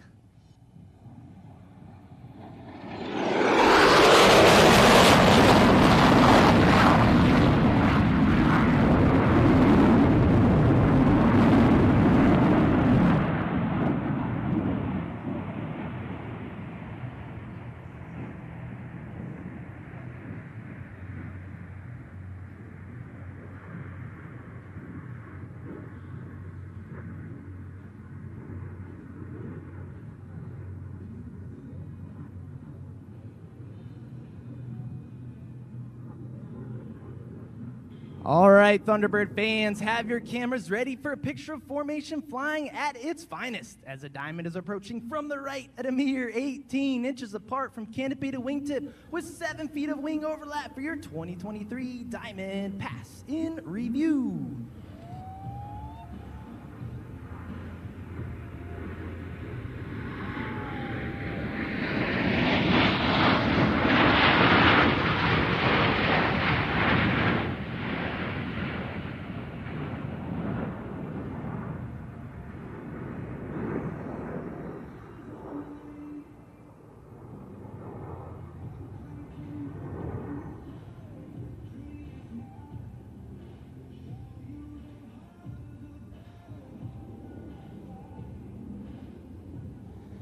Now watch from your left as Thunderbird 5 displays the historic Thunderbird emblem on the bottom of his aircraft with the knife edge pass.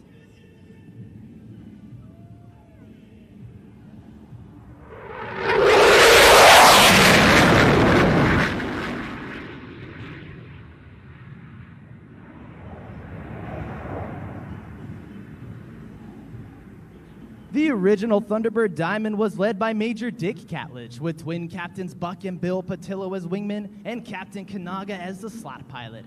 Now look in front and to your left as the current Thunderbird Diamond maintains precise formation position in their diamond roll.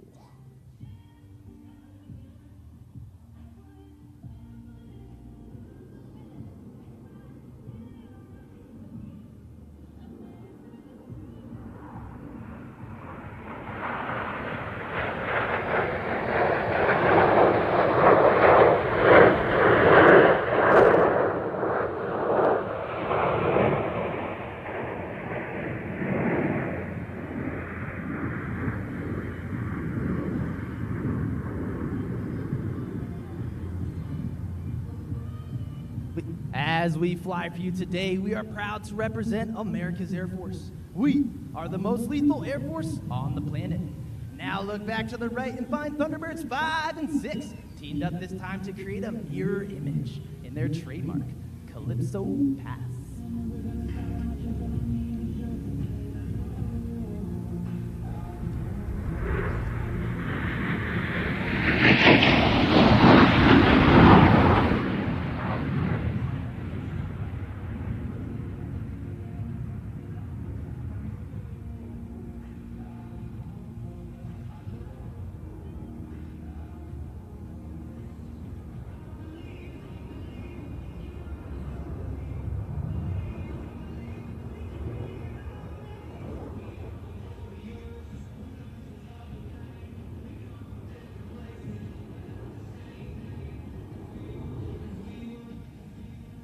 Ladies and gentlemen, the diamond is approaching from over your left shoulder in the tight echelon formation. Watch as 1 becomes 4 with the echelon pass in review.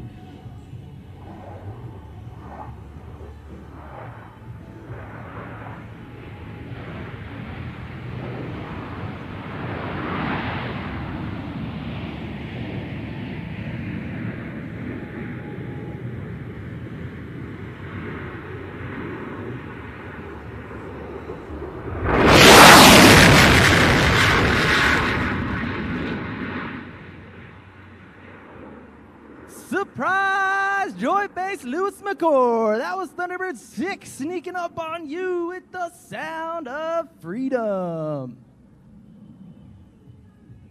Now from your left, watch as our lead solo Major Katz maintains level flight while performing his challenging slow roll.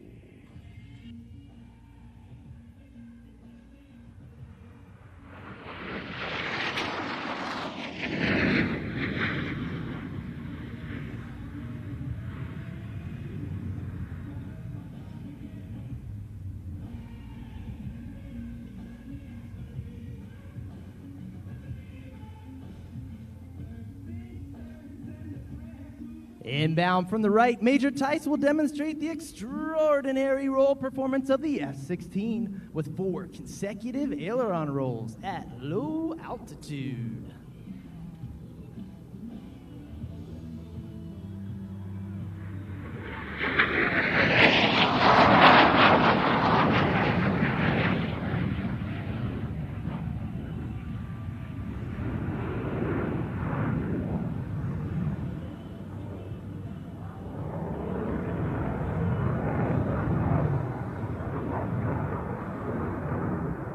The diamond is now approaching from the right.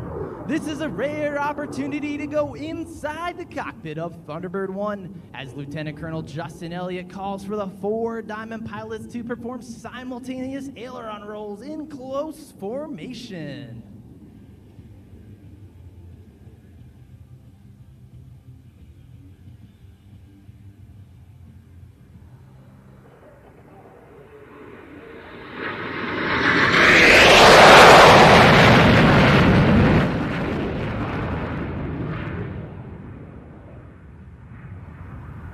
From your right, Major Katz, and from your left, Major Tice, inbound for show center at a closing speed of over 1,000 miles per hour.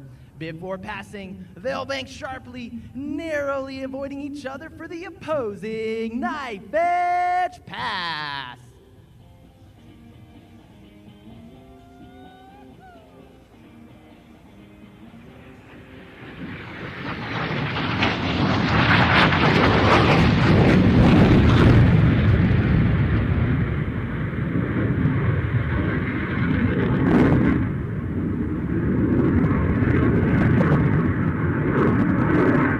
Approaching ahead and to your left, the Diamond pilots are in the challenging trail formation, with each wingman flying just a few feet from the aircraft in front of them. On command, watch as they smoothly transition back to the Thunderbird Diamond formation.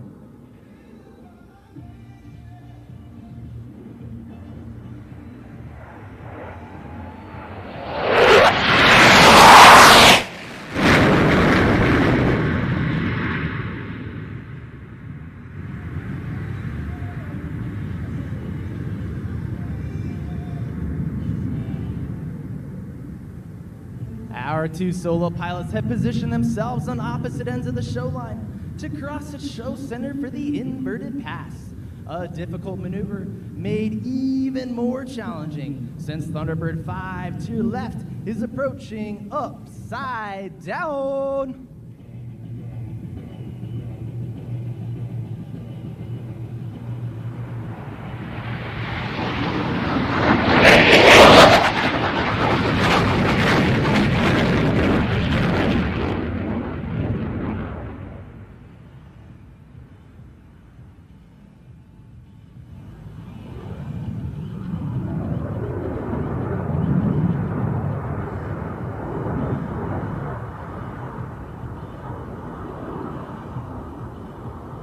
From directly in front, Thunderbirds 1 through 4 will pull straight up into the vertical and trail formation. Emerging from the smoke, you will see that the pilots have skillfully transformed back into the Thunderbird diamond formation.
While the maneuvers you are watching today are in tight formation and at low altitude, they require the same level of concentration and discipline that every Air Force pilot must employ, whether flying combat missions over hostile territory or flying in support of humanitarian efforts in adverse conditions.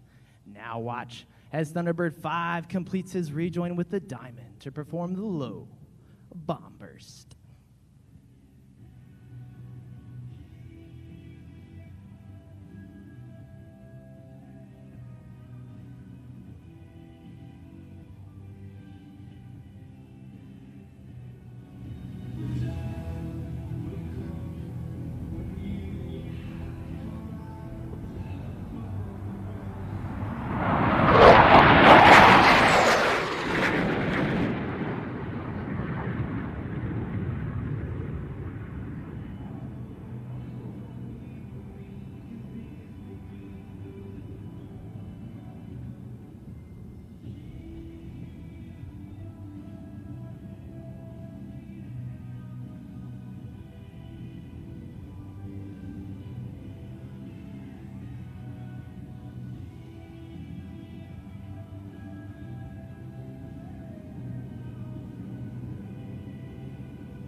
Thunderbird 5 with one more surprise as he approached supersonic speeds. And while supersonic speeds are critical in chasing down the enemy, slow speed handling is just as important in aerial combat. Watch from the right as Major Tice goes from low and slow to a full afterburner muscle climb.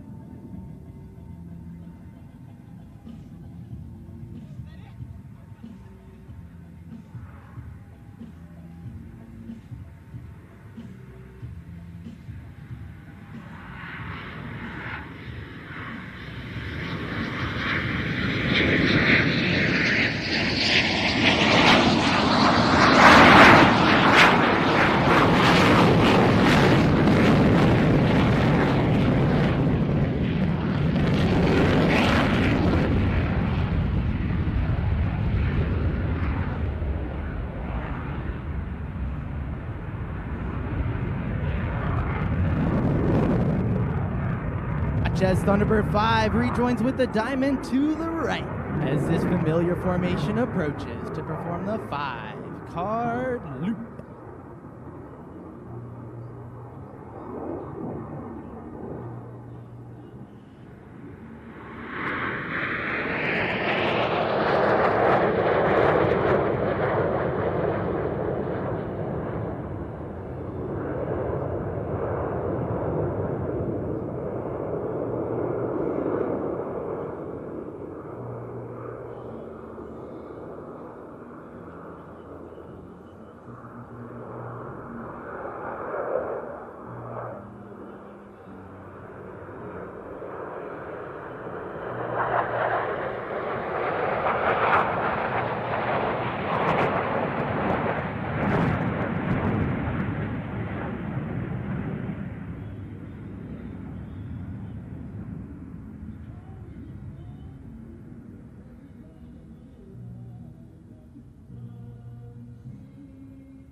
Now, from your left, Major Tice will demonstrate the exceptional climbing performance of the F-16 as he climbs 3 miles straight up.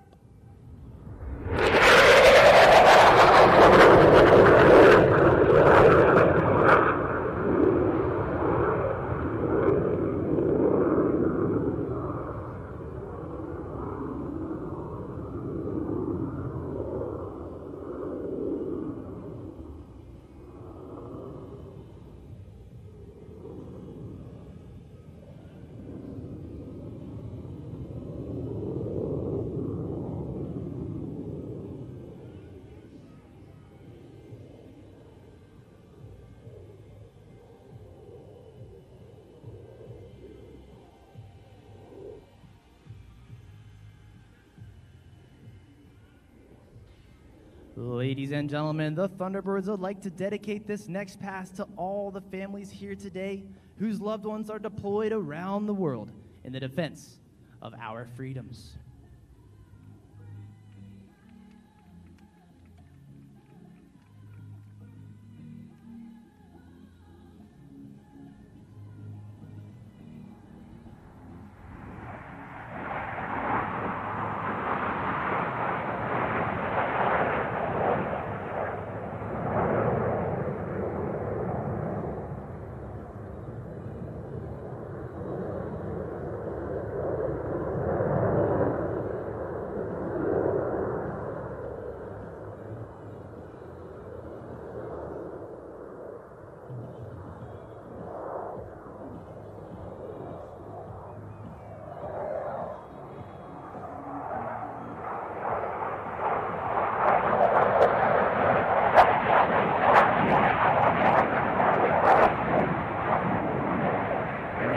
To your left as Major Tice Thunderbird 6 demonstrates the raw power and the tight turn performance of the F-16 with his maximum performance turn followed by a half Cuban 8.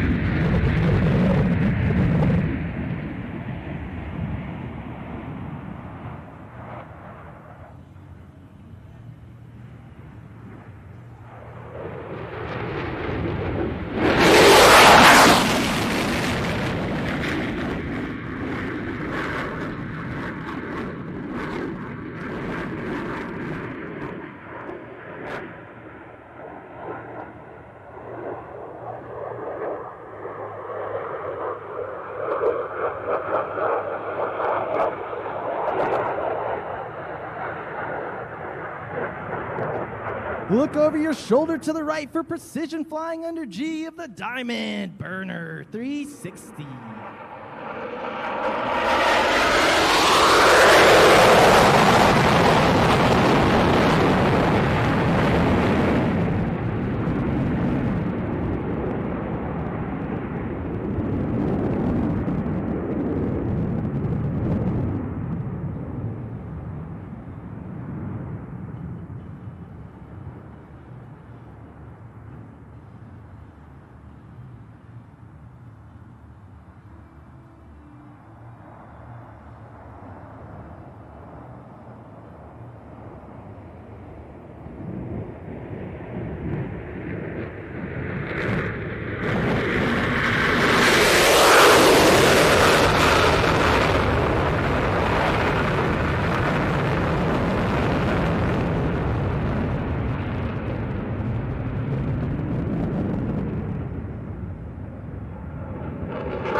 As our two solo pilots, Thunderbirds 5 and 6, rejoin with the Diamond to form the Thunderbird Delta formation, we would like to take a moment to honor those veterans in the crowd today whose service and sacrifice have given us the freedoms that we all greatly cherish.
Lieutenant Colonel Elliott will now reposition the Delta formation for the Delta roll. As you take time to watch the precision required to maneuver 6 F-16s as one formation, let that serve as a reminder of not just the teamwork, but also the dedication and commitment that makes our team and the United States Air Force the most capable and credible force on this planet.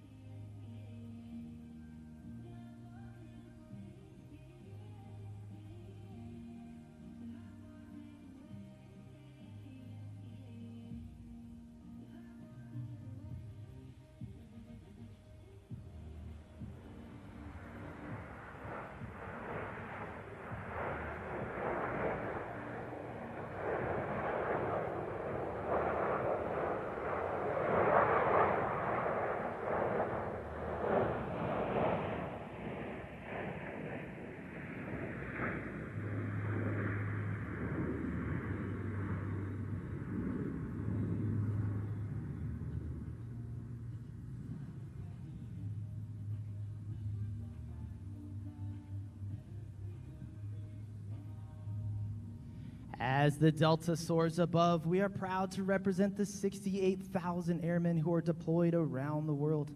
While our airmen, guardians, soldiers, sailors, coasties, and Marines risk their lives every day to fight for democracy, it is the families that stay behind who are the silent heroes of our military. Their sacrifices do not go unrecognized, and we thank every mom, dad, husband, wife, son, and daughter who support their deployed military member each and every day while they fight to keep our country the land of the free and the home of the brave.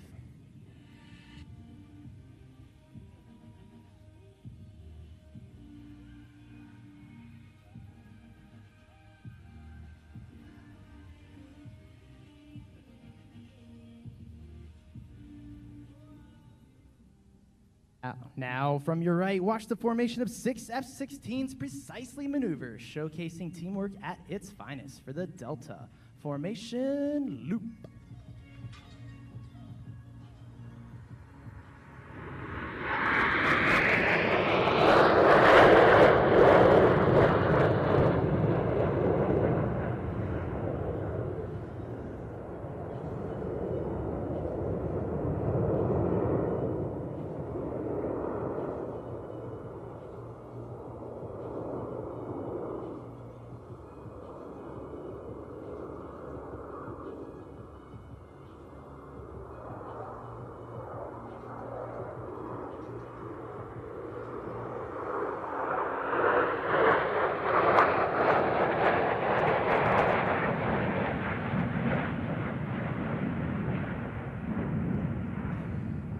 the Delta repositions for the Delta Burst, the flying skill and grace you see evolves from 70 years of technical training and thousands of hours of practice and employment. Every airman who wears the Thunderbird uniform is a military member first, highly trained in a professional Air Force skill. As Airmen First, Thunderbirds use years of on-the-job training to provide consistent and credible global vigilance, global reach, and global power, giving a critical edge to today's joint warfighting and coalition teams.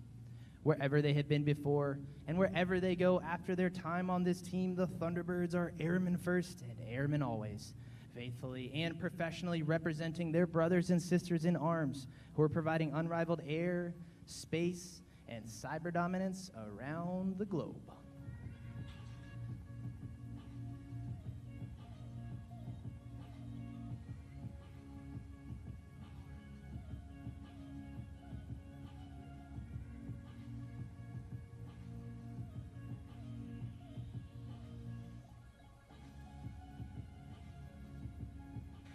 And now, approaching from directly in front, your 2023 Thunderbirds in the inspirational Delta Burst.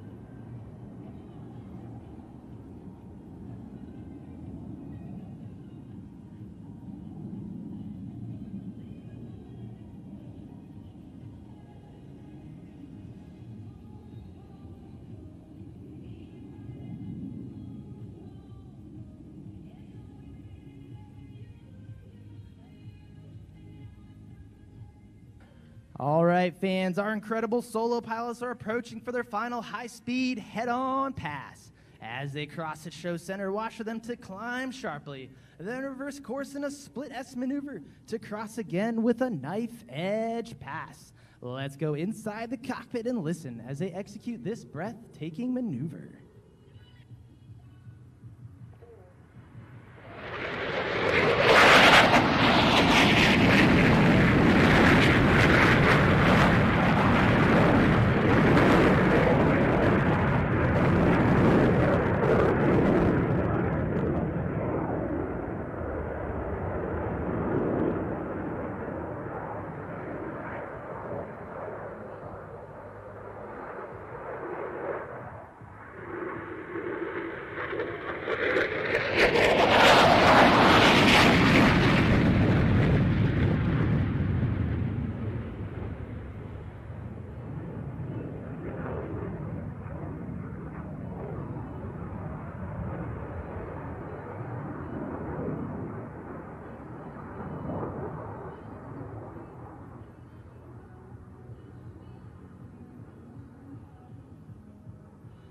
Ladies and gentlemen, no other maneuver is more closely associated with the Thunderbirds than the one you're about to see.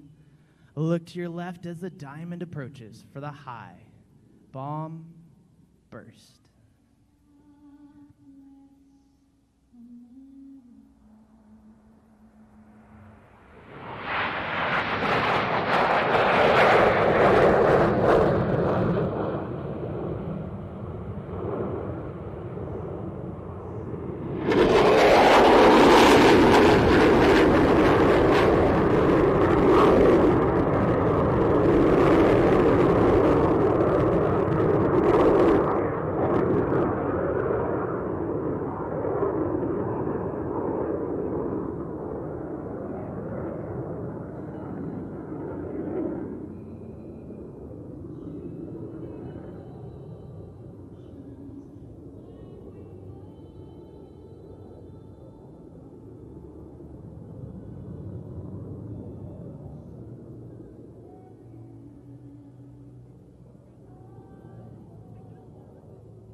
As your Thunderbirds prepare to land, we hope you have found today's performance inspirational. It is a culmination of hundreds of hours of training and preparation, representing the unparalleled devotion to duty of every combat airman in your Air Force. We encourage those young people in the audience today to dream big, to choose integrity, to serve their communities and families, and surround themselves with excellence. As our F-16s land, we'd like to thank you for your continued support of the United States military and the Air Force. It has been our great honor to represent America's airmen with our performance today. The Thunderbird officers and enlisted representatives are planning on coming forward to sign some autographs and talk about the great opportunities that exist in today's Air Force. This will take place along the crowd line right in front of our F-16s after they shut down. We hope you'll stick around, give us the opportunity to meet you, sign some autographs, take some selfies, and let us answer any questions you may have about serving this great nation. Please visit us at airforce.com/Thunderbirds or follow us on social media at AF Thunderbirds. Now, I'd like to take some time to recognize some of the men and women who made it happen. It is my pleasure to introduce you to an important group that represents all of our Thunderbird enlisted professionals. In the center is our line chief from Sandy City, Utah, Technical Sergeant Andrew Remond. Crew Chief Thunderbird 1 from Lake Wales, Florida, Staff Sergeant Alec Atkinson. Assistant Crew Chief Thunderbird 1 from Fernley, Nevada, Staff Sergeant Taryn Unger. Crew Chief Thunderbird 2 from New Philadelphia, Ohio, Technical Sergeant Nicholas Lord. Assistant Crew Chief Thunderbird 2 from Bronx, New York, Staff Sergeant Andrew Reyes. Crew Chief Thunderbird 3 from Houston, Texas, Staff Sergeant John Hopkins. Assistant Crew Chief Thunderbird 3 from Staley, North Carolina, Senior Airman Logan Smith. Crew Chief Thunderbird 4 from Chicago, Illinois, Staff Sergeant Jessica Kristoff. Assistant Crew Chief Thunderbird 4 from Demosville, Kentucky, Staff Sergeant Joshua McClurg. Crew Chief Thunderbird 5 from Redlands, California, Staff Sergeant Daniel Bowler. Assistant Crew Chief Thunderbird 5 from Ghostine, California, Staff Sergeant Aaron Coelho. Crew Chief Thunderbird 6 from Kearns, Utah, Staff Sergeant Jason Terry. Assistant Crew Chief Thunderbird 6 from Pittsburgh, Pennsylvania, Senior Airman Drake Silberger. Now it's my pleasure to introduce you to some of the airmen on the ground that have brought the entire show together by providing impressive filming, music, communications, and logistics located at our communications trailer, otherwise known as Judy. Please help me recognize our Chief Enlisted Manager from Killeen, Texas, Chief Master Sergeant Harvey McReynolds. Our Squadron First Sergeant from Hampton, Virginia, Master Sergeant Terrace Lee. Our Operations Flight Chief from Columbus, Georgia, Master Sergeant Rami Batter. Our Flight Chief of Thunderbird Communications from Riverside, California, Master Sergeant Tierra Pippins. Our Section Chief of Thunderbird Radio Frequency Transmission from Tampa, Florida, Tech Sergeant John Turkowski. Our Section Chief of Thunderbird Airlift Operations and Note Specialist from Los Angeles, California, Tech Sergeant Thomas Lamptey. Our Section Chief of Aviation Resource Management and DJ Extraordinaire from Baltimore, Maryland, Master Sergeant Ryan Big Mac McCormick. Our NCOIC of the Commander Support Staff and Videographer from Charlotte, North Carolina, Staff Sergeant Sierra Kraut. Our Unit Training Manager and providing timing for the show from Misawa, Japan, Master Sergeant Yuka Hariyama. Our Maintenance Operations Center Controller from Beaumont, California, Staff Sergeant Vanessa Gonzalez. Our NCOIC of Public Affairs from Pottstown, Pennsylvania, Tech Sergeant Nick Myers. Our NCOIC of Thunderbird Media Relations from Tucson, Arizona, Staff Sergeant Brianna Clem. Our NCOIC of Command Information from Middletown, Ohio, Staff Sergeant Dakota Carter. Our NCOIC of Aircrew Flight Equipment from Moss Point, Mississippi, Tech Sergeant Kayla Stennis. Our Aircrew Flight Equipment Shift Lead from Colorado Springs, Colorado, Staff Sergeant Brandon Butler. Our Aircrew Flight Equipment Shift Lead from Tallahassee, Florida, Staff Sergeant Diana Quijada.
Ladies and gentlemen, as the roar of our F-16 engines fades away, it marks the completion of today's demonstration, the 5,040th in team history, and our 34th of 70 scheduled this year.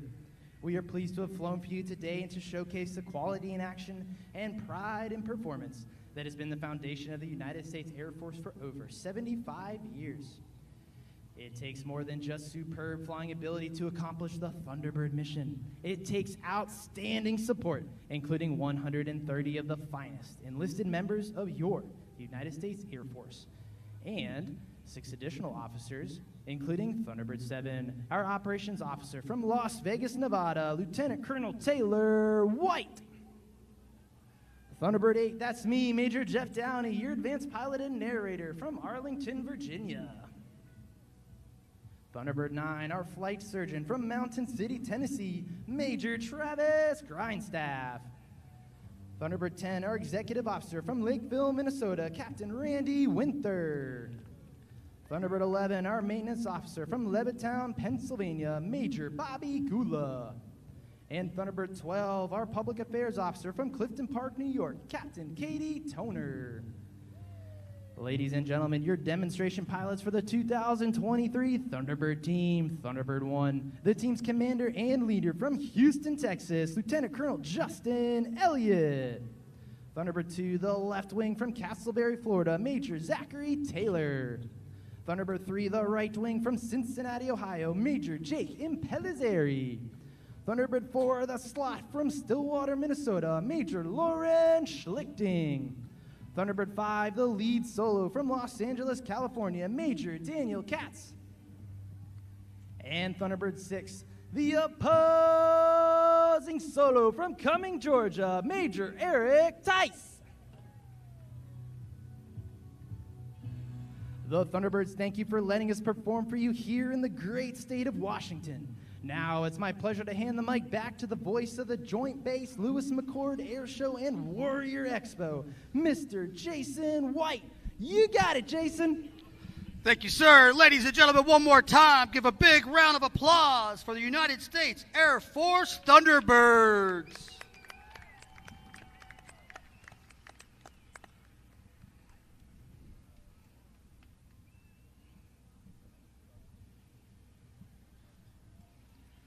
Well, Chuck, I have to tell you, that was a phenomenal performance by all of our aerial acts today. What do you think? What are your final thoughts? Absolutely. That was just phenomenal. And then obviously the Thunderbirds finishing out the show. It's always a great time for sure. You think you might be looking to change aircraft? I wish I could, but, you know, the C-17 is my home bird, so I'm going to have to stick with it for a little while. Well, I have to say, ladies and gentlemen, on behalf of myself, my co-host here, Captain Chuck, it's been exciting. This has been a phenomenal experience for me. So coming to you live, we want to thank Live Airshow TV for broadcasting this out to you today. So please tune in, check them out at liveairshowtv.com.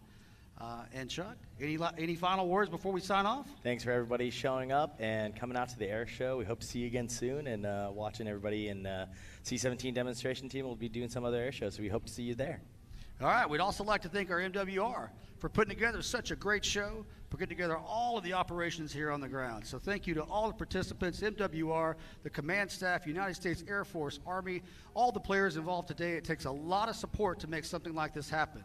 So we'll see you again next time here at Joint Base Lewis-McChord. Have a great day. Thank you again to all the airmen and the soldiers who helped put this on. We really appreciate all the help out today. Please thank them as you go out today. Have a great evening. Goodbye.